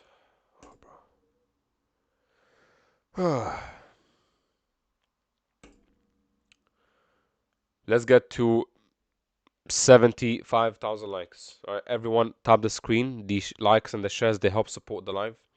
They help push it on the FYP. If you want to support me and you want to support the live, make sure you tap the screen. All right. Oh man, bro, I haven't been live in 2 days. This is exhausting, bro. Costas, what's up? Yeah, hello. Hey, bro, you're not Muslim? My no. All right, you're not Muslim? No. So, okay. You're okay, so I can help you. Yeah. Okay, so my first issue with Islam is that who wrote the Quran? You mean who authored the Quran or who compiled it and wrote it? What do you mean? No, like who wrote? Yeah, so that would be the companions of Muhammad, peace and blessing upon him. So that would be, for example, Zayd bin Thabit or Uthman bin Okay, but how Affan. did they know what to write? Yep, they learned directly from the messenger. So Muhammad didn't know how to read or write, Yeah, and but he told them Muhammad spoke. So that's different. he recited the Quran, and when he recited the Yeah. Quran, they wrote it down. Okay, so when the angel came, as you believe, he didn't know how to write, but he recited it to him, or he wrote it down on the rock. Yeah, he recited it to him, So Angel Gabriel Yeah. recited the Quran to Muhammad. Muhammad recited it to his companions, But and the companions okay, wrote it down. I have a question here. Why would you choose Muhammad instead of someone who knew how to write or read? Sorry, I'm so sorry. Is this supposed to be like an argument? Yeah. Okay, well, a question isn't an argument. That's number one. So, Allah subhanahu wa ta'ala chose the messenger because he is the most fit for the message. He is the most morally upright. He is the most fit for the role of being a prophet who's supposed to carry out the Gentile mission of bringing the Gentiles, the non-Israelites, and the non-Israelites to salvation. So Okay, because he's the most fit, that's why God chose him. So you said he's the most he doesn't fit, need to right? be literate. He doesn't need to know how to write and Yeah, but if you're the most fit, then you go and murder people. okay. So don't use that word because TikTok doesn't like it. Say unalive. All right. Okay. Unalive. And Muhammad never unalived anyone unjustly. Can you give me evidence for that, please? Even if it was unjustly, why would he murder if he's the most fit person? Hey, brother, I just told you to not use the word and you used it in the next sentence. Are you okay? Oh, I forgot. Calm down. Yeah. Okay, why would he choose Muhammad to unalive Yeah. Can you unjustly? show me where he Even if unalived anyone? Show me that. he did. He was a warlord. Okay. Warlord. Okay. Show me that. What is the evidence? What do you mean? His companion said it.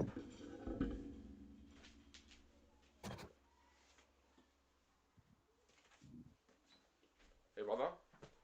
This is the Quran. This is the Hadith. Can you please point me to where he unalived anyone? It was war.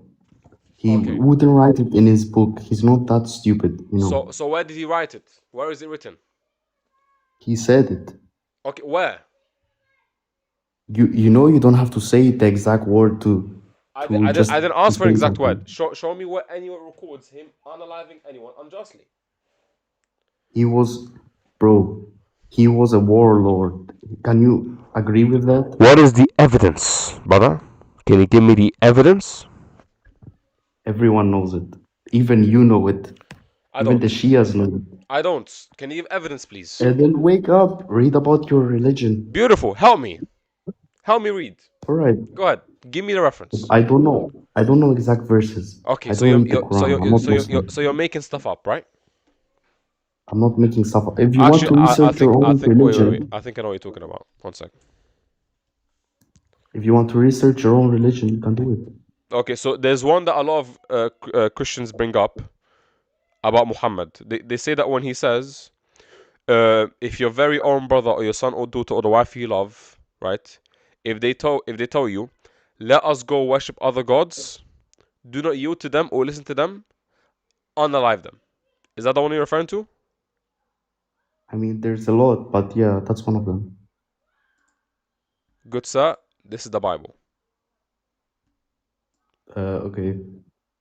You know that people also, yeah, but you say this is the Bible, but the Quran is the Bible and the Torah combined.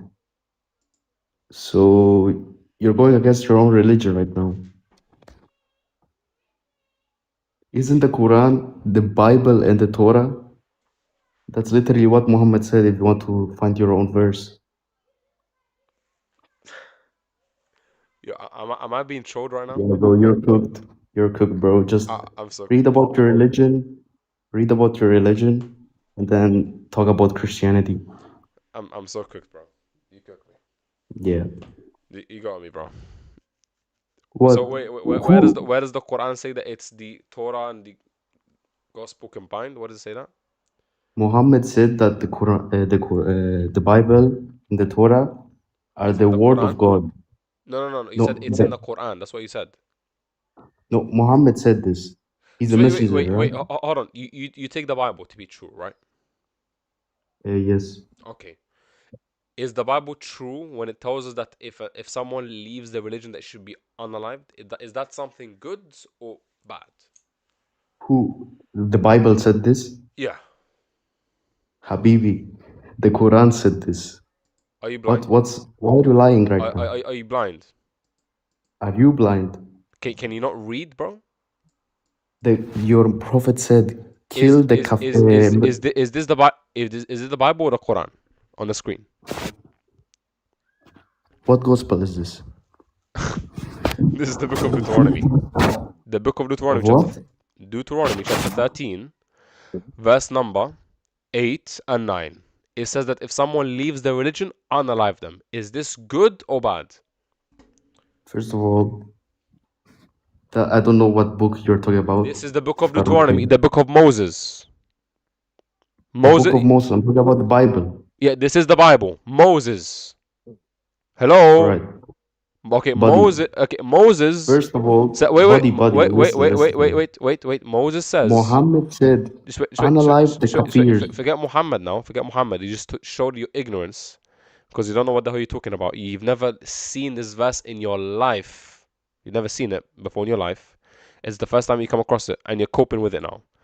Guys. This is, by the way, this is a prime example of someone who comes across a shubha of his religion, and it's the first time receiving it right now. This is shock on impact, pretty much. So everyone just focus. I want you to see how he receives it, how he deals with it. He's not going to deal with it. He's going to keep on into the Quran. Why? Because he has issues. So brother, unmute yourself and explain away. Do you accept when Yahweh, the God of the Bible, says if someone leaves the religion, they can be unalived? Do you accept this? This is the Old Testament. This is what Moses said. Was it bad in the Old Testament? I never said it was bad. Okay, so it was good. So was it good or bad? You're not telling me if it was good or bad. Listen, Muhammad also said the same thing. Okay, another quote. So let's try one more time. Was it good or bad? Of course, it's not good to unalive someone. Wait, you know who's speaking in this chapter? It's God speaking. Okay. So God commanded something bad? So did Muhammad command something bad? Hey, brother. First of all, Islam doesn't say anything like this. That's number one. Number two, really? Wait. If you ask me about Islam one more time, you're out. So let's try one more time. You said Islam when Yahweh commanded this, was it bad? Yes or no? Bro, your prompt. Then change your prompt. Say that. Why? All right. Go deal with the shubha. Go deal with the doubt, and when you get an answer, come back to me. All right. Nope. There's not a single hadith, bro. I challenge any non-Muslim who believes that the Quran teaches what this verse says, or the Sunnah teaches what this verse says. Come up, show me. Show me where anywhere in the Quran or the Sunnah it teaches what it teaches in Deuteronomy chapter 13. If you do, by Allah, I'll give you $1,000. Show me. Doesn't say that anywhere. All right.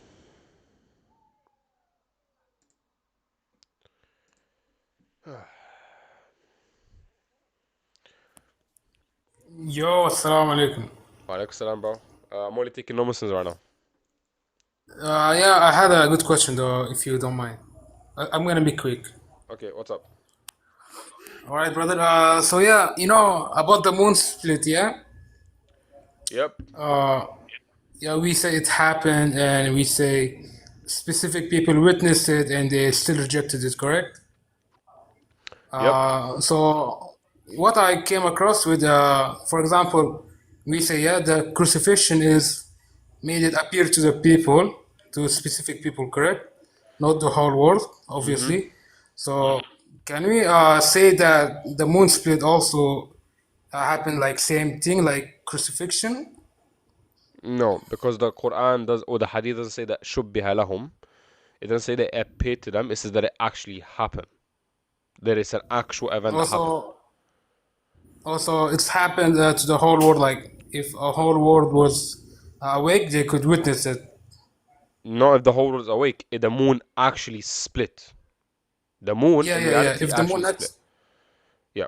Yeah, so we are saying the moon actually split, and like if people were awake at the time, they could witness it, just like the people who even were if giving even if there's groups who witnessed it, we wouldn't expect Yep. documentation of the event, because in the 7th century Arabia, or in the 7th century in general, we didn't have groups around the world who would actively monitor celestial activity. Meaning that you don't have groups in the 7th century that had a pen and paper writing down what is happening cosmologically.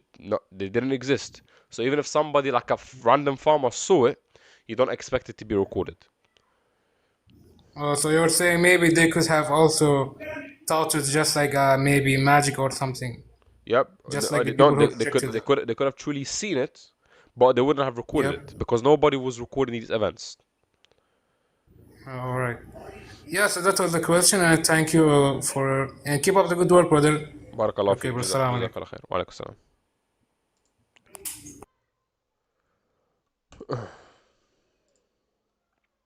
Any Christian that had just had an issue with what I said now, come up and explain how the book of Matthew says that a bunch of bodies came out their tombs and started walking around Jerusalem, and only Matthew records it conveniently. If you want to defend that, be my guest. Alright?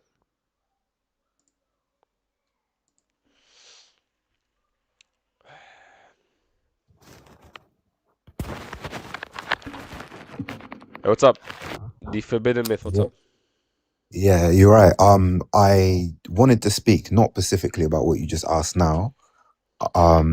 There's a couple of points of what you spoke throughout your live that I wanted to kind of No, pick you up. give me a second real quick. I wanna do like a quick test real quick. Okay, Uh, cool. so every live that I've had someone make a comment saying, how the F are you here? Are you even here? Talking after getting slaughtered by God Logic. So this is what we're gonna do. This is Chabata B, Mr. Chabata B. That's your username. What I'm gonna do is that I'm gonna send you an invite to come up on my live and explain to everyone how I got cooked. Usually the way this goes, like to the Muslims watching, the way this goes is that I send an invite, but they never come up. So I'm expecting something better this time. So Mr. Chabata B, I'm now looking for your name, and as soon as I find you, I'm gonna ask you to come up and explain how I got cooked. Since you said that I got cooked, let me try find you real quick. And by the way, any of the mods, if you clock her, threat request up or invite her or invite him. I don't know if it's him or her. So Do you want me Chabata to come back B. after this? No. You can stay. It's gonna take literally a minute because she's not gonna come up anyway, or they're not gonna come up anyway. Cool. Okay. Okay. Let's see. Where are you? Oh, they're gone. So they're no longer watching the live. How convenient. Interesting.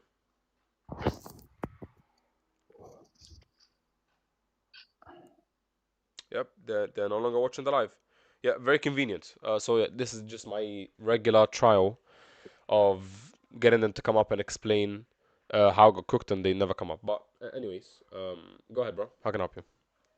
Alright, cool. So I always watch these lives, debates, Muslims, Christians, and I think there's a big issue in them. For example, when you're bringing up about the Old Testament and New Testament, and you're saying they teach different things about sacrifice, like you kind of have to give context.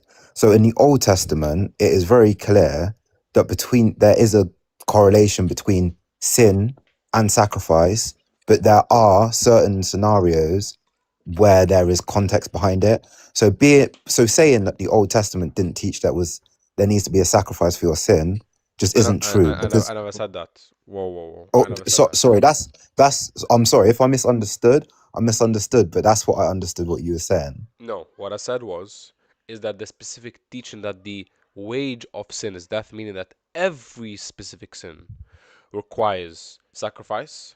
I'm saying that this is something that's foreign to the Hebrew scriptures. That is what I'm saying. So now that's out of the way, do you have an argument against Islam? Why Islam is false?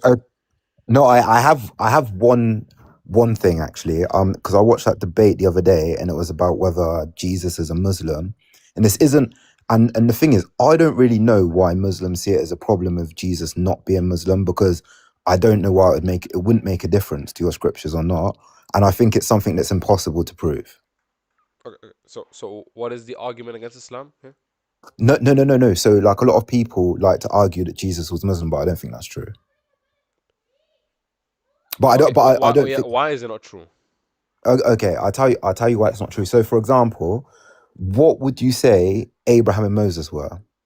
Yeah, they were what we call um they would have been submitting to the will of God. So they would have been Muslims, but they wouldn't have been capital M Muslims. They would have been lowercase M Let, Muslims. let me give you an example though. So, for example, Christians don't believe Jesus was a Christian.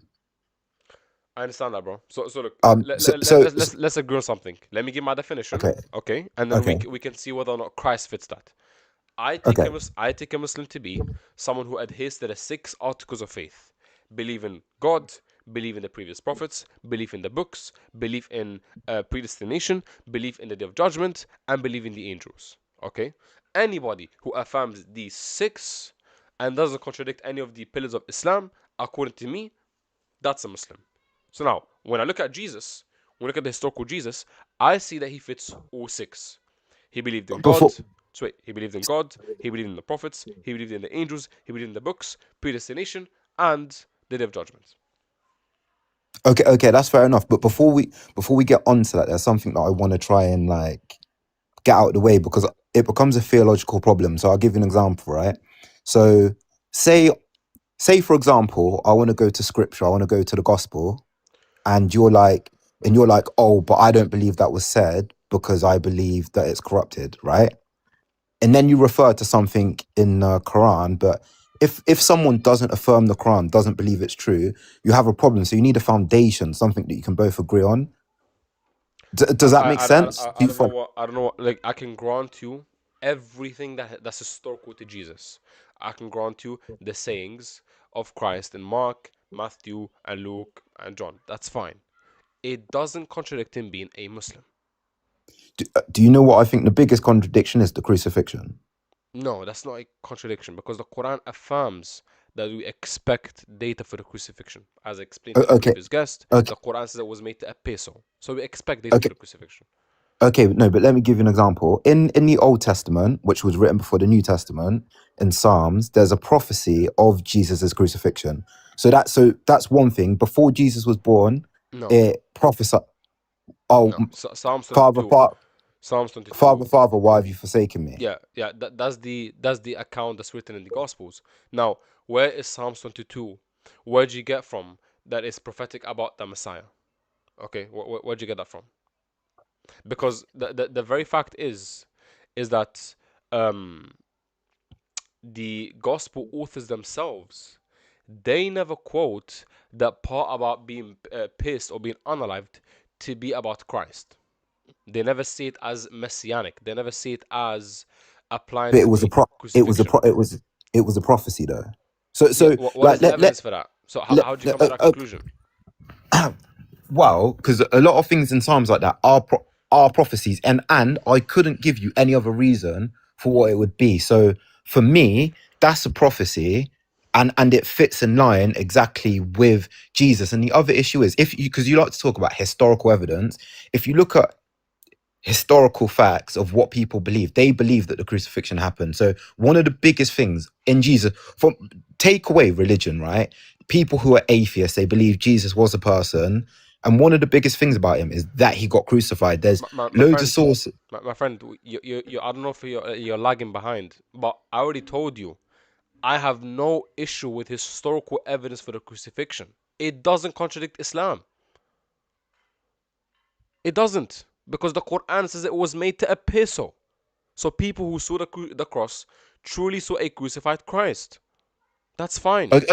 Okay, but don't you think that's an issue? No. Because okay, what's the cornerstone of Christianity? The What's cornerstone the cornerstone? the cornerstone is Christ claiming divinity and all the other baggage claims that you have. For example, the hypostatic union, the Trinity, original sin, sacrifice, atonement for sin, so on and so forth. These are the things that are exclusive to Christianity. Theologically, I'd say so, but one of the biggest cornerstones of Christianity is the crucifixion. I believe if that didn't happen, Christianity wouldn't be as big as it is now. So that. Do you disagree? I disagree. Yeah, I Okay, disagree. can I ask you why? Because a random Jew in the first century seeing a crucified man doesn't mean that they're gonna start worshiping him. It's very No, no, simple. no, no. But it's about the resurrection, though. Yeah, yeah. Let's say he resurrected. Doesn't mean that you start worshiping him. No, but out of all the evidence anyone could have, that would be a huge thing, especially in the time. If someone Yeah, got yeah. crucified, What is the resurrection evidence of? That's what you have to okay, ask. so there are scholars who don't, because when you're going through his historic, Just wait. Answer my question, please. What is the resurrection? Given that it happened, what does it prove? what does the resurrection prove? Yep, me and you, first century Jews, we see a man crucified. Oh, he resurrected. Wow. What now? What do we do? Okay, so this comes down to context of what you believe. If some people believed then that he was God and people weren't believing it, Okay, what is if okay? someone So in, good. So you have to believe that he was God in order for the resurrection to have meaning, right? not necessarily, but I think it's a big part of it though. Okay, so if I'm a first century Jew, I don't believe that he's God. I believe that he's the Messiah. Oh, crucified. Oh, resurrected. Okay. Oh, okay, but the problem is you don't believe. Okay, let me scrap it and take it back to the start. No, If no, the no, no. crucifixion, Focus on that, bro. That's the crux of the matter. I have no issue. Look, let me make it very clear to you. I have no issue with Muslims before the coming of Muhammad believing that Christ was crucified and resurrected. It doesn't make any difference. Why? Because nobody came along to correct them on this being a false belief, and it doesn't pose any theological issues. Somebody can believe in a crucifixion. It doesn't change anything about the belief in God. Somebody can believe in the resurrection. It doesn't change anything about their belief in God. Is simply an event that happened according to any first century Jew or any first century proto Muslims. That's it. The only reason it would have any meaning is if you say, well, hold on, this means that Christ is Yahweh, this means that Christ is God, because Christ claimed to be God. Now this would be a different conversation. Now we would go into where Christ claimed to be Yahweh, where does it have any significance, then you would have a point. But unless you can show that, the crucifixion and resurrection by themselves, they don't prove Christianity to be true. okay, but if I said to you that the in the Gospels that Jesus claimed to be God through this verse, are you going to take those verses at face value, or are you going to say that they're corrupted and Yeah, it's not true? no, I'm not going to say it's corrupted straight away. Obviously, it's going to be context dependent. I don't believe there is a verse that exists where Christ claimed to be Yahweh. I don't believe that exists. Oh man. By the way, guys, make dua for me. In the past couple of days, I've been quite sick. Um, I'm only recovering recently. You can tell my nose is kind of blocked. So, make some du'as. Barakallahu fikum. Jazakumullah khairan.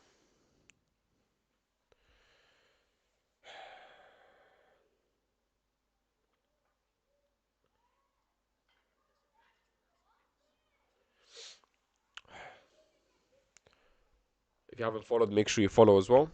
Also, make sure you guys tune into the YouTube. The YouTube is going to be the Muslim Apologetic. There's going to be some very interesting content dropping very, very soon. I'm excited for you guys to see it. Should be dropping this upcoming Saturday. I'll tell you about it in a bit. I'll see if I can take a couple more guests and then end it, because I'm tired, bro. Bro, you want to come back to the screen? We can't hear you when you're off the screen. Forbidden message. Yeah. Sorry. John 10:30. Yeah, John 10:30, I and the Father are one. How does that prove that Yeah, Christ is Yahweh? because he's claiming that they're one, divinity and one. Okay. And also, if you want to say he's Muslim, like that's not something that a Muslim could say, correct? It is because the disciples in John 17:20-23, Christ makes a prayer for them to be one with them, with the Father and the Son. So are they now divine? Are they to be worshipped? No, but I think there's context though. So, for Yeah, example, we can read it. I can pull it when out for you. okay, yeah, that's fine. John 17:20. Okay, so I'm going to begin from the beginning of the passage. It begins from 20. It says, my prayer, sorry, My prayer is not for them alone. I pray also for those who believe in me through their message, that all of them may be one, Father, just as you're in me and I'm in you, may they also be in us. So that is the context. The context is that he tells them that they may be one in purpose and in unity. So okay, so if the disciples are one with the Father and the Son and they're not divine, okay, let's apply the same thing in John 10:30. When it says I and the Father are one, it's one is of purpose and unity. It's very simple. So, so you just think that Jesus is saying that him and the Father are one in terms of what they want to achieve? Yeah, exactly. That's exactly the point. Okay, now that's fair. Listen, I'm not gonna say that I agree, but that's fair enough. What I'm gonna do is I'm gonna come back and write stuff down because I got a lot of verses, but I can't quote. I didn't come up prepared. I just wanted to ask you a couple of questions, but that's fine. Yeah, no worries, bro. Feel free to come back whenever you feel like it. That's fine. Yeah, that's cool. I appreciate it, man. Have a good one. You too, bro. Oh, yo, yo, yo.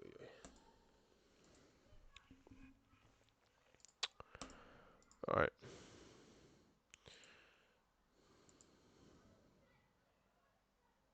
Okay, this guy said I got cooked. Let's see what I got cooked on. Because I got a lot of verses, but I can't quote. I Hello, didn't come hello, up brother. prepared. Can I you just wanted please to update your ask you a couple phone? of questions. Holy, holy.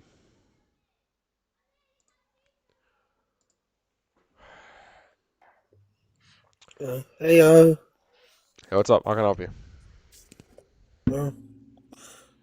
found the topic kind of interesting. It says prove me wrong $1,000. Yep. What is the evidence for Christianity being true? So what is the evidence for Islam being false? Um, I'm unsure though on a lot of stuff in history because we only have like eyewitnesses and then what has been written down from that. So I'm when I look at history, I'm unsure on what to think of it, especially when there was not cameras as well. Why are we talking about cameras? Hey, brother, why is Islam false? I don't know. I don't know on that.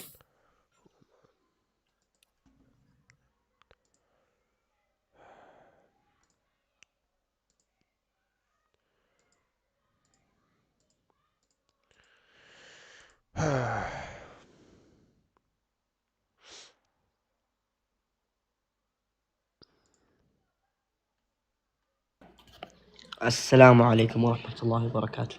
Alaikum So salam, sorry, brother. man. Wait, real quick, I got a question. Yeah, what's up? Uh, real quick, the question is going to be talking about, can you tell me any statements that they said in the Islamic dilemma topic that was absurd? Oh yeah, oh yeah. Um he lied about Al-Razi. So that was like one that I remember off the top of my head. He said that Al-Razi, according, he interpreted chapter 6, verse 115, where it says that none can change his words. He said that this means that he quoted Al-Razi saying that this means that the Torah and Injil are preserved. Al-Razi in his Nope. tafsir, Al-Razi in his tafsir never said that. That's a lie. But there's one lie that he got caught on during the debate. He tried to say that Mujahid believed that when the Quran talks about it being Muhaymin, that actually means Muhammad being Muhaymin over the Quran, and he got caught on that What? during the live, and he got caught lying, and he didn't address it. So Hey man, those are two that's points. that. Is it true that he rage bitted mid? I mean, he got rage bitted, or he Yeah, quit mid yeah, mid? yeah, Alright, man. yeah. Thanks, man. No Peace. worries, bro. No worries. How do I get All down? right, I got you, bro. So para Quem, whatever your name is, Yeah, Sopara. how can I help you? Yeah. I believe Islam is false because according to the Bible, it's the religion that Jesus says that will unalive the saints. What? Yeah. Do you mind going to John 16 so I can show you? Okay, let's go to John 16. I don't know what this proves. John 16. Okay. Yeah, I'm on John 16. Which verse? Okay, just give me a second. Let me just get it real quick. Yeah. No, don't tell me this is Yazan, bro. Please don't tell me this is Yazan. Oh, this kid is slow, bro. Please. Is it actually him? No. Don't tell me I have to deal with him, bro. Yeah. Are you Yazan, bro? John 16. No. Who was that? Thank God. John 16 what? Why? What? Who is that? It's fine. Just forget it. 16 what? John 16, verse 2 to 3. Okay, they will put you out of the synagogue. In fact, the time is coming when anyone who unalives you would think they are offering a service to God. They will do such things because they have not known the Father or me. How does that Yeah. smooth According Islam? to this verse. Yeah. According to this verse, this is literally talking about Islam because Islam is the only religion that actually unalives people and they think they're doing a service to God, right? When they're doing these things, they each literally say Allahu Akbar, which means God is the greatest. And just as the next verse says, they do not believe in the Father nor in me, So which is the okay, Son. so So so do you agree with that or no? so that is okay. So number one, you have two issues. The one who Do you they agree will with that? sweat Yes or sweat no? sweat, bro. When it says they will put you out of the synagogue, who's the you being addressed? Yeah, it's talking about the Jews, the saints, Okay, so this talking about the followers of Jesus. okay, beautiful, and that would include the disciples and so on and so forth, right? Exactly. Okay, so can you show me what Islam teaches that you can unalive civilians who are believers? If you go to Surah 8:51 or Surah 9:29 or Yeah, Surah yeah. 2 Let's go to that. 191, Let's go but you to still nine twenty didn't nine. answer me. Yeah, You so still didn't answer me I if you am agree with I am because Islam doing that. yeah, no, Islam doesn't teach what this verse is teaching Okay, it because doesn't just teach wait, that, just wait, but just do wait, just they wait. do it? Just wait. Yeah. So exactly, people doing it doesn't mean that the Oh, religion. okay, perfect. Just wait. This is Yazan. This guy's insufferable. I can tell. So people doing Who's it. Yazan, brother? Hey, Relax. brother, you literally have the same exact mode of argumentation as him. You just keep yapping and keep over speaking. I know it's you. It's fine. So Go people, on, speak. so people doing it. Okay, people doing it doesn't mean that the religion promotes it, right? What you mean? Someone I do literally just said verses. someone doing an action doesn't mean that the religion promotes it, right? Yes, the religion promotes it because Oh, I just gave you okay. verses. So 920. You said 929. Let's read 929. Yes. Yeah, it's fight the those who do not believe in Allah in the last day, and whatever. Why are we going through this thingy? You know what it says, This is Yazan. You're so filthy, bro. I don't know why you're denying it. brother. What are you talking about? Are you scared of Yazan for why are you talking about if it's Yazan, if it's not Yazan? So you know him. So you know him. No, Who's bro, Yazan, brother? you're just insufferable. That's all. You're just talking about Yazan the whole time, and I asked you a question, and you still didn't answer me. Why are you going to Surah 929? Do you want to check Ibn Okay. Kathir or something? Let me help you. Since you're slow, I'm gonna help you why I'm going to 929. And this is What am I exact. slow about? Yeah, Tell me what did I I'll say tell you. wrong? This is exactly why you're Yazan, by the way. And even if you're not Yazan, you're exactly like him. Focus. You went to John. Okay. Focus. Get a pen and paper. Focus. You went to John. Focus. You went to John 16, verse number 2 and 3, to show Yes. that Islam is the religion that promotes unaliving the innocent and unaliving the believers, thinking they're doing a service to God. That was the. Yes. Stop speaking. Don't speak at all. When I'm done, you can All speak. right. Okay. Yes, sir. I don't need the ad libs. No, don't even. All right, just stay quiet. Okay. John 16, 16, 2 and 3. It says that it is those people that unalive the believers and think they're doing a service to God. This is what is bad. Islam is the religion that promotes, quote unquote, unaliving the believers and the innocent. And okay, so hold on, Yazan. You're making that jump. You're saying that Islam promotes this. Okay, in order for your argument to follow, there needs to be evidence for the premise. The premise I that can needs give you. no, stop speaking. Relax. I'm not done. The evidence needs to be given for premise number one, that Islam promotes unaliving the innocent, okay, thinking they're doing a service to God. So Yazan, pay attention. When I ask you for evidence and we actually go through the evidence, don't be slow and ask me while we're going through it, because it's your argument. Now, before we move on, Yazan, just to be clear, do you understand why I'm going through chapter 9 or no?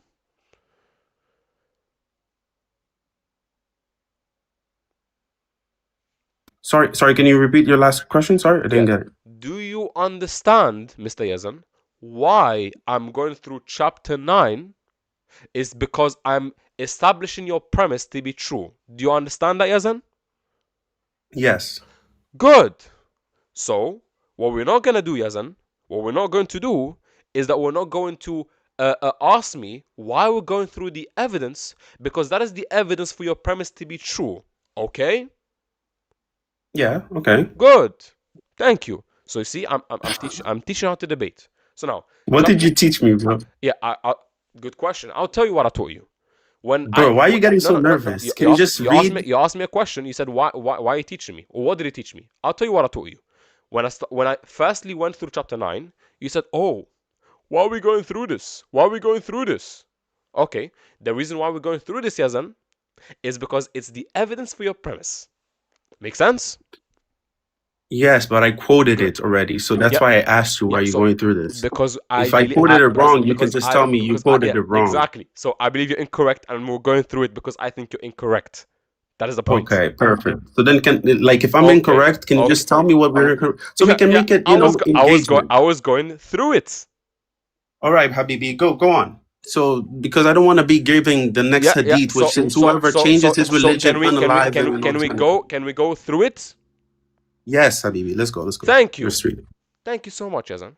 We can go through it. Now, chapter 9, verse number 29, according to Ibn Hajar al-Asqalani, he says that the reason to why this verse was revealed was because the Byzantines broke the treaty with the Muslims and therefore attacked the Muslims. So now, Yazan, let's play a simple game. If we have two parties and they have a peace treaty between them, Muslims, the Byzantines. The Byzantines break the treaty with the Muslims, which means that they now announce war against the Muslims.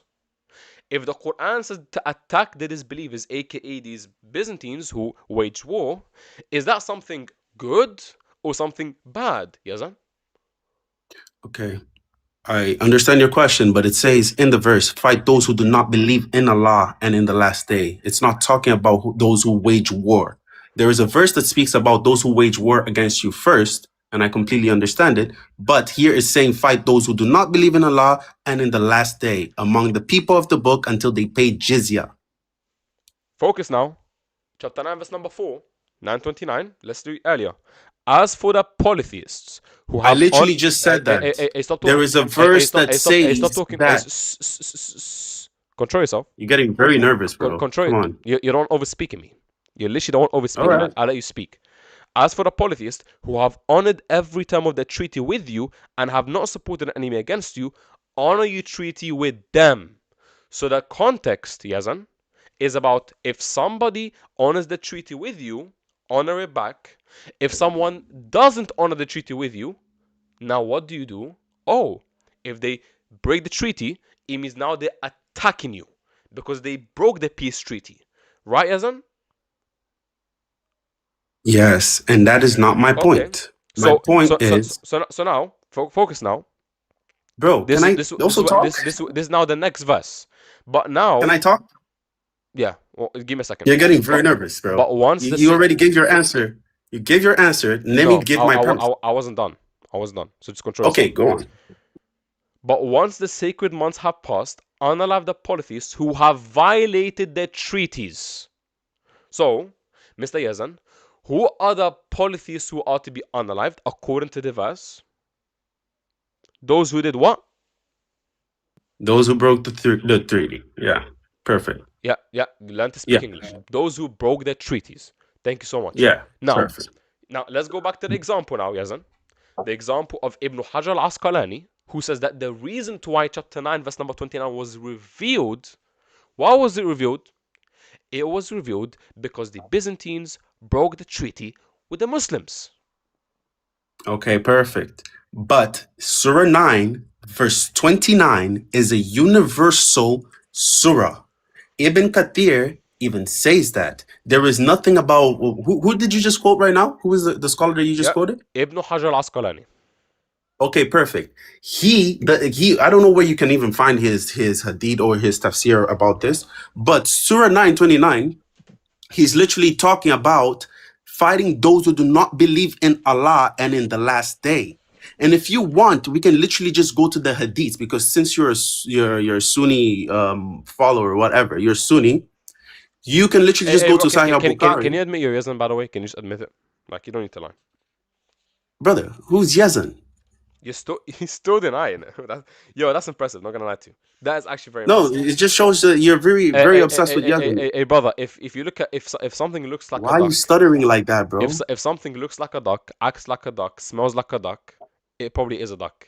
If someone acts like Yazan, speaks like Yazan, sounds like Yazan, isn't something like Yazan, it's probably Yazan.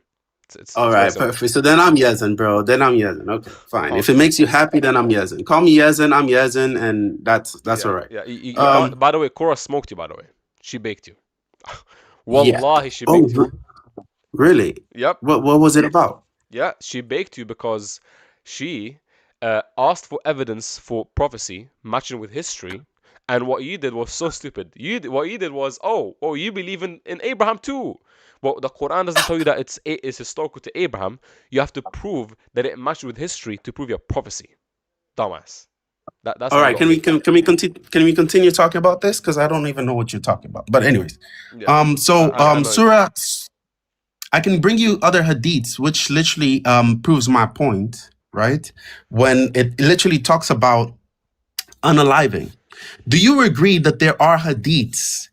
Do you agree that there are hadiths that says to unalive those who are not in the same faith or do not believe in Allah and in the last day and his prophet? Yes or no? Because my verse that I brought was John 16, verse 2 to 3, which Islam is the religion that unalives people thinking that they're doing a good service to God. Yeah, And no, I asked you that, and you said, yes, there are people who do that, but Islam doesn't say that. So do you agree that Islam says that? Yes or no? yeah, no, I got you. Hadiths So and Quran. I'm gonna answer you now. So the hadith that you're quoting, it doesn't say unalive those who don't believe in Allah and the last day. There's no such hadith. The word you stop speaking, stop, control yourself.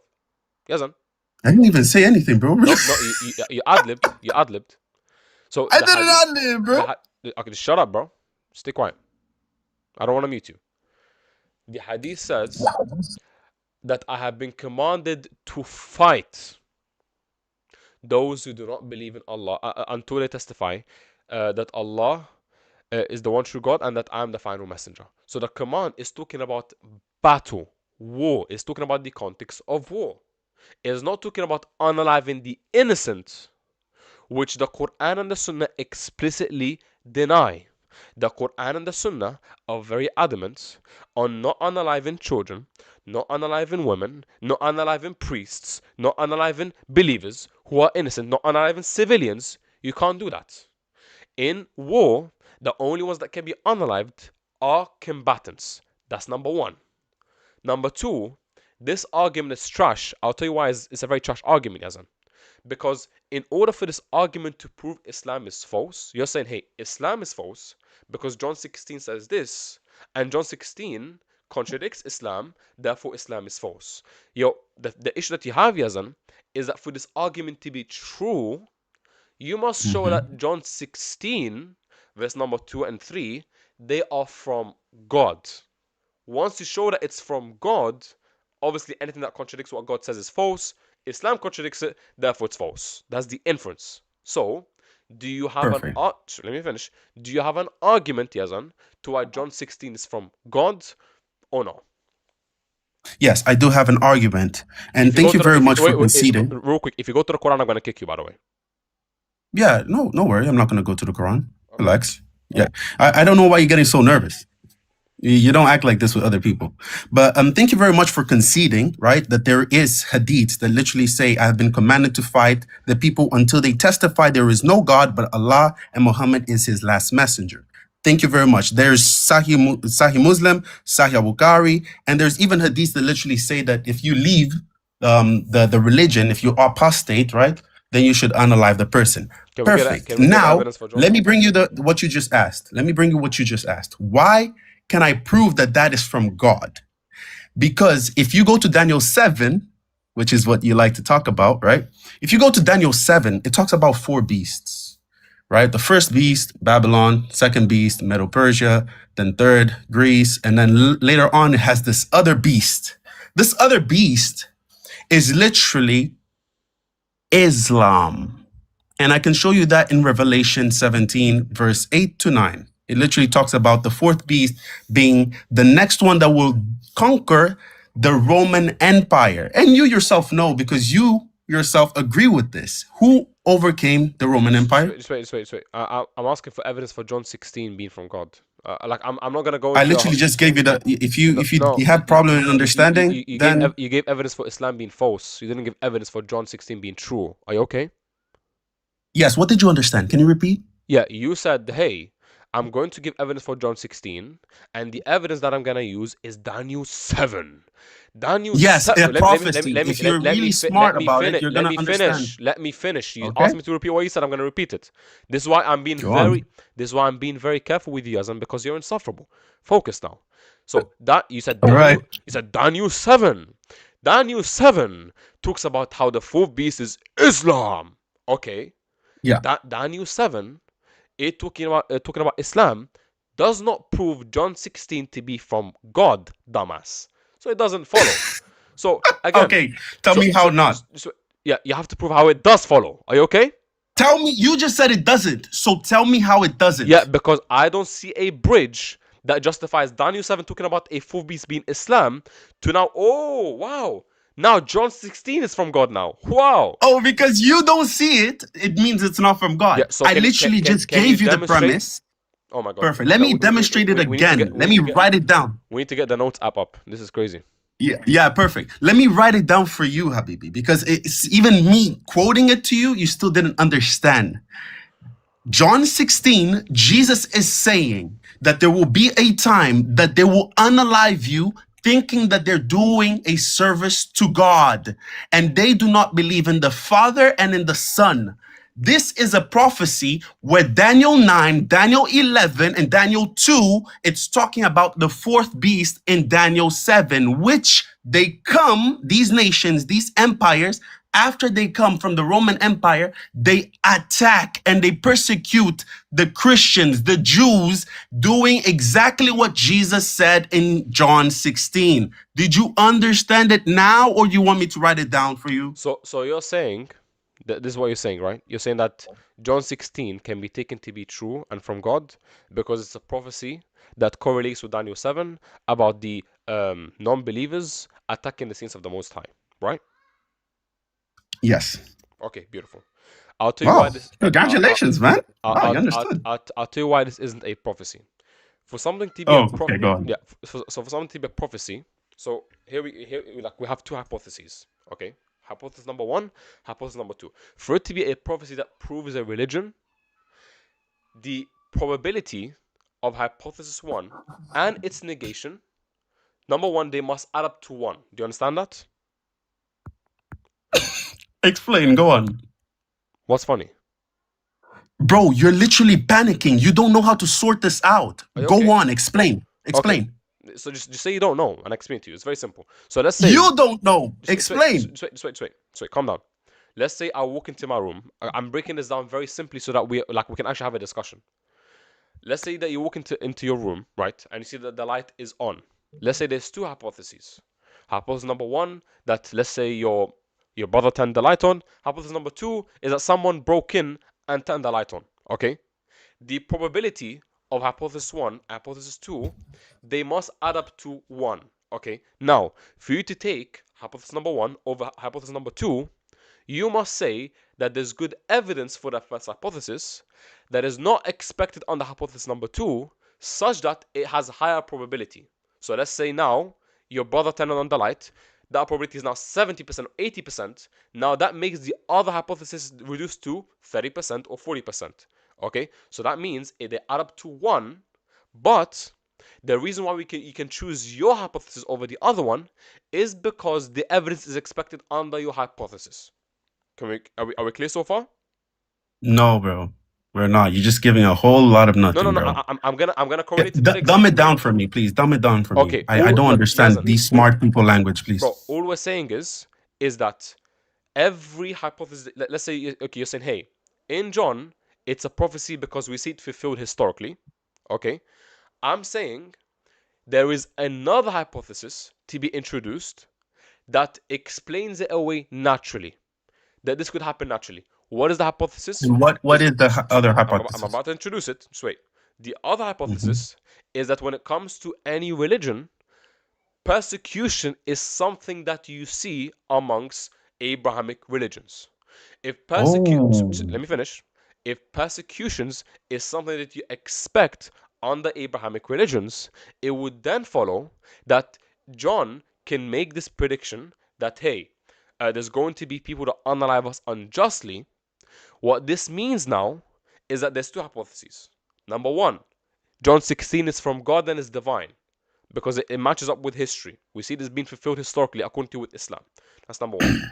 Number two, John made this quote-unquote prediction and it's not from God because when it comes to Abrahamic religions and religion in general, we expect persecutions of the minority group. Now focus. Both hypotheses, their probability adds up to 100%. Okay? Now, your task is to show that your hypothesis, aka it being a prophecy, is greater than mine, such that mine will be dismissed and yours will be agreed upon. Now, the only way to do that, yes, now focus. This is very important now. This is the biggest that they have to prove. The only way to do that is to show that what John says isn't expected under both hypotheses, but is actually expected only under yours.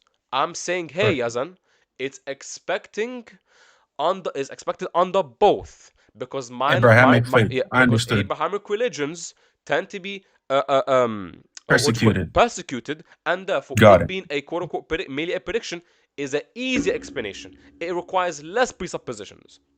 That's it. Perfect. Perfect. I can answer this because I was expecting you to go there. I'm going to ask you a few questions just so I can understand if you understood my question. Because I understood yours. So now you just said... Don't do that. I already explained your argument, bro. And you already agreed that I explained it. Come on, let's not do it. Yeah, you did. Yeah, you did. Okay, so I agree. I don't need to go back and explain it because I already explained it one more time. No, you don't. You don't. I said I'm just going to ask you a question based on the premise that I brought. So in the verse, right, John 16, Jesus says that they're going to unalive you. They're going to persecute you because they don't believe in the Father and in me, correct? Yep. Perfect. Do Jews believe in the Father? Yep. Do Christians believe in Jesus? Yes. And in the Father? Yep. Perfect. Do Muslims believe in the Father or in the Son, Jesus being the Son?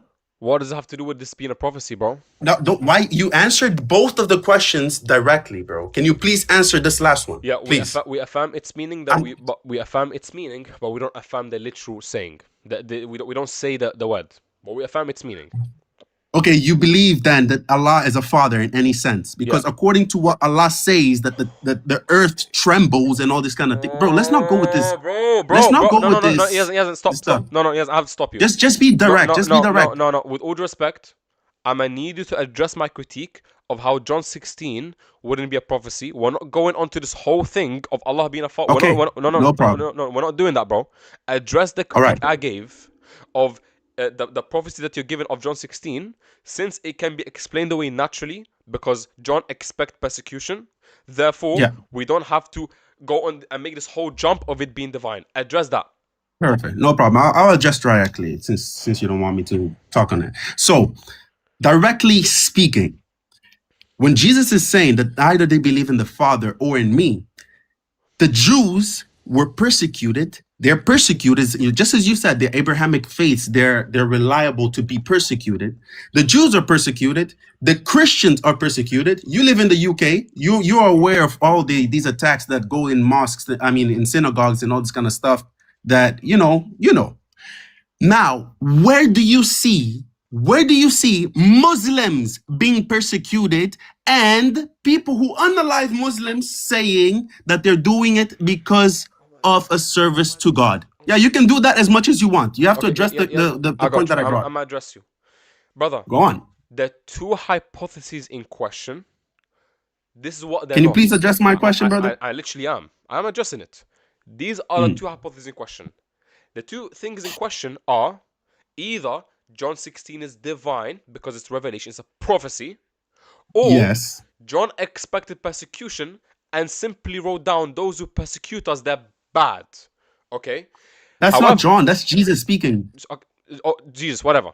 Now, however, the hypotheses are not the following. They're not the following. They're not, hey, John 16 says that believers are going to be persecuted and Muslims say they're going to be persecuted. Yazan, focus. Let me ask you a very simple question. Did the author of John, did he expect persecution as a minority group or no? What do you mean as a minority group? So the author of John, as a Christian in the first century, who was a minority group amongst the Romans, right? Yeah. Okay. But he's not only talking about the Christians. He's talking also about the Jews, right? Yeah, fine. The Jews was also persecuted. Yeah, fine. Yeah. They expected persecution, right? How did they expect persecution if they were already being ruled by the Romans, right? In the first century, they were already being ruled by the Romans, and everything was okay before Jesus came. No. They were not being persecuted. They were living it all together. Brother, what I'm saying is that the ones being addressed are believers, right? In John 16. The believers and non-believers, because he's talking to the Jews and to the people who are following Christ already. I understand. But the ones that are going to be persecuted are the ones that deny the Father and the Son, right? Exactly. Okay. John, when he's writing this, or Christ, according to when he's saying this, someone who's going to proclaim their belief in the Father of the Son, they're expecting to be persecuted, right? Exactly. That's what Jesus is saying. Yes. Okay. Focus now. If I'm expecting to be persecuted, and I write down, I'm expecting to be persecuted, and anyone that does this is going to be condemned. Oh no. Which explanation is easier? Which explanation requires less presuppositions? Number one, I simply expected it, and I wrote it before it happened that, hey, I condemn anyone that condemns us. Or that this is revelation from God. Which explanation requires less presupposition, Yazan? Brother, this is not analogous. Just answer that, please. Just answer that real quick. I can't answer that because it doesn't make sense. Okay, it's not analogous. It's not. I didn't bring anything about that. Let me tell you from now. Let me tell you from now. If you don't answer this, we can't move forward. Bro, are you really gonna run away from this? I'm so gonna run away. This is the crux of the argument.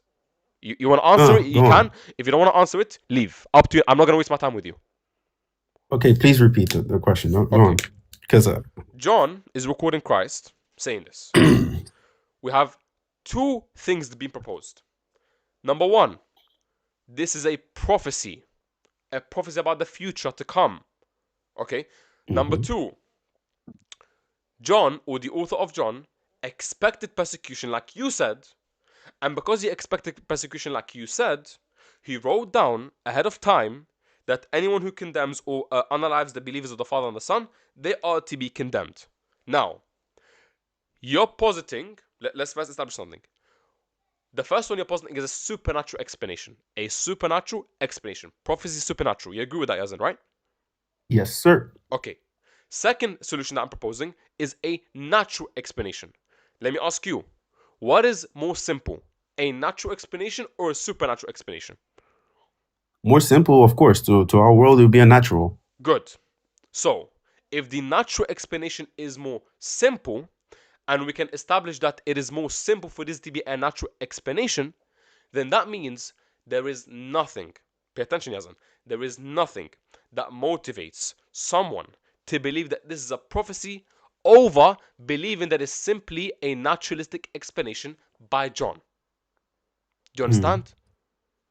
Yes, I understood your point, Good. but yeah, that's not exactly it because according to what Jesus is saying, he's giving a prophecy. He's literally stating, brother, you literally just said this. I don't know why you're doing that. You just said this. I'm saying it's not a prophecy because it can be explained away You naturally. want me to agree with your second premise, but No, I agree with the first one you brought. It's a prophecy because Jesus is stating something that is not happening yet. okay. It started happening only later. Is it expected to happen? It's expected to happen because of the prophecy he gave. Are you not understanding? Thank you. Thank you about Wait, what? 1 second. Which is more probable? A simple explanation or a complicated explanation? Which is more likely? A simple one is more probable, Okay. yeah. Okay. Which is a You more see how I answer you directly? beautiful, amazing. Keep it Mm, going. Is a yeah. naturalistic explanation more simple, or a supernatural? You said a naturalistic explanation is more simple, right, Yazan? Yeah. Good. Good. Can this data given by John can it be explained away naturally since he expected persecution, right? Yeah, they didn't expect persecution. Can I tell you why? So wait, you just backtracked, right? No, I did not backtrack. Can you tell me So why I wait, backtracked? so you never said before that they expected persecution? No, I didn't. You're the one who said that. That's why I said I. Thank you so much for the blunder. Thank you so much for the blunder. Did you guys catch that? Did everyone catch that? Did everybody catch that?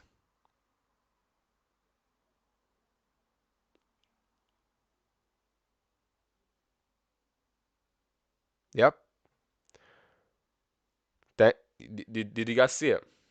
It's very subtle, but as a Muslim, if you're watching, as a non-Muslim, if you're watching, you need to be able to catch these things. Rashad, bring the girl up. That's fine. Bring her up. Everybody catch this because it's very simple. If you notice during the discussion, he agreed and he said, "Hey, it's expected for them to be persecuted." Now, what did he say? He said it's not expected. So it's a blunder. So now what Iazan is gonna do is he's gonna go post on his page. After he posts it, guess what I'm gonna do? I'm gonna download this live. I'm gonna show how you backtracked, and then he's gonna look silly. It's very simple. It's very simple. All right, bro. Rashad already had this person up. How can I help you? I'm not gonna take much time because I came earlier, but I've noticed one thing on these debates, and what you're doing is that Okay. Thank you so much, Rashad. Anyways, Yazan, let's do this. Let's make a quick bet real quick. Okay, a halal bet. If I'm correct about you backtracking, so initially you said they expected it, now you said they didn't expect it. Can we both agree that you remove Cora's video they posted? Can we agree on that? If you can, fair enough. If you can agree on that. Okay, I'll bring you up. I'll bring you up just to discuss this. Just to discuss this. Okay? And then I'm gonna end this because I'm tired. Yeah. Okay. What was it? Let's agree on something. If hmm you did backtrack, so initially you did say that they expected it, and now you said they didn't expect it. If you did backtrack, can you agree that you remove Cora's video? Sure. No problem. But Okay. you do realize that I said they only expected it because they knew it was a prophecy that Jesus said. So if you can prove me That that I backtracked that's fine because when on your that second premise, then that's yeah, fine sure, I'll remove it. No because problem. you didn't qualify. So now you just like making it worse because you didn't qualify. That is what you said. But I'm gonna show I you how you back. literally the whole okay, fine. Let's just watch the video, the whole video. Yeah, I'm gonna watch the video. I'm gonna show how you're silly. You see now he's trying to do patchwork. You see how he's trying to do patchwork now that he came up. Hey man. Hey man. Oh. Anyways, to anyone that didn't understand the argument, if him expecting it to happen, or even a historian expecting it to happen, it means that it's not a prophecy. It's very simple. It's a very simple argument. Anyways, guys, if you haven't followed me, make sure you do follow. Make sure you turn on post notifications so that way whenever I go live, you're notified. Make sure you also support the YouTube. The YouTube is called The Muslim Apologetic. Oh yeah, inshallah, this Saturday, the second debate between the Muslims and the Christians, which is me, Itachi, and Sira, against Avery, IP, and Bell, should be dropping. We expect it to be the 3v3 on the Islamic dilemma or the Quran being true. I need everyone to be ready to watch that because that is a jam-packed video. Compared to the previous one that dropped where it wasn't a lot of action going on, there wasn't a lot of, concessions and things like that. This one, it's bad. This one is really bad. I expect you guys to, wait for it. I expect you guys to enjoy it, inshallah. So make sure you stay tuned for that. I'm going to be posting clips from it. I'm going to be posting shorts. You're going to see on my pages. But barakallahu feekum. I appreciate every single one of you guys for tuning in. Jazakumullah khaira. Wassalamu alaikum wa rahmatullahi wa barakatuh. Let's give salam to the YouTube as well. Alright, let's end it on the YouTube.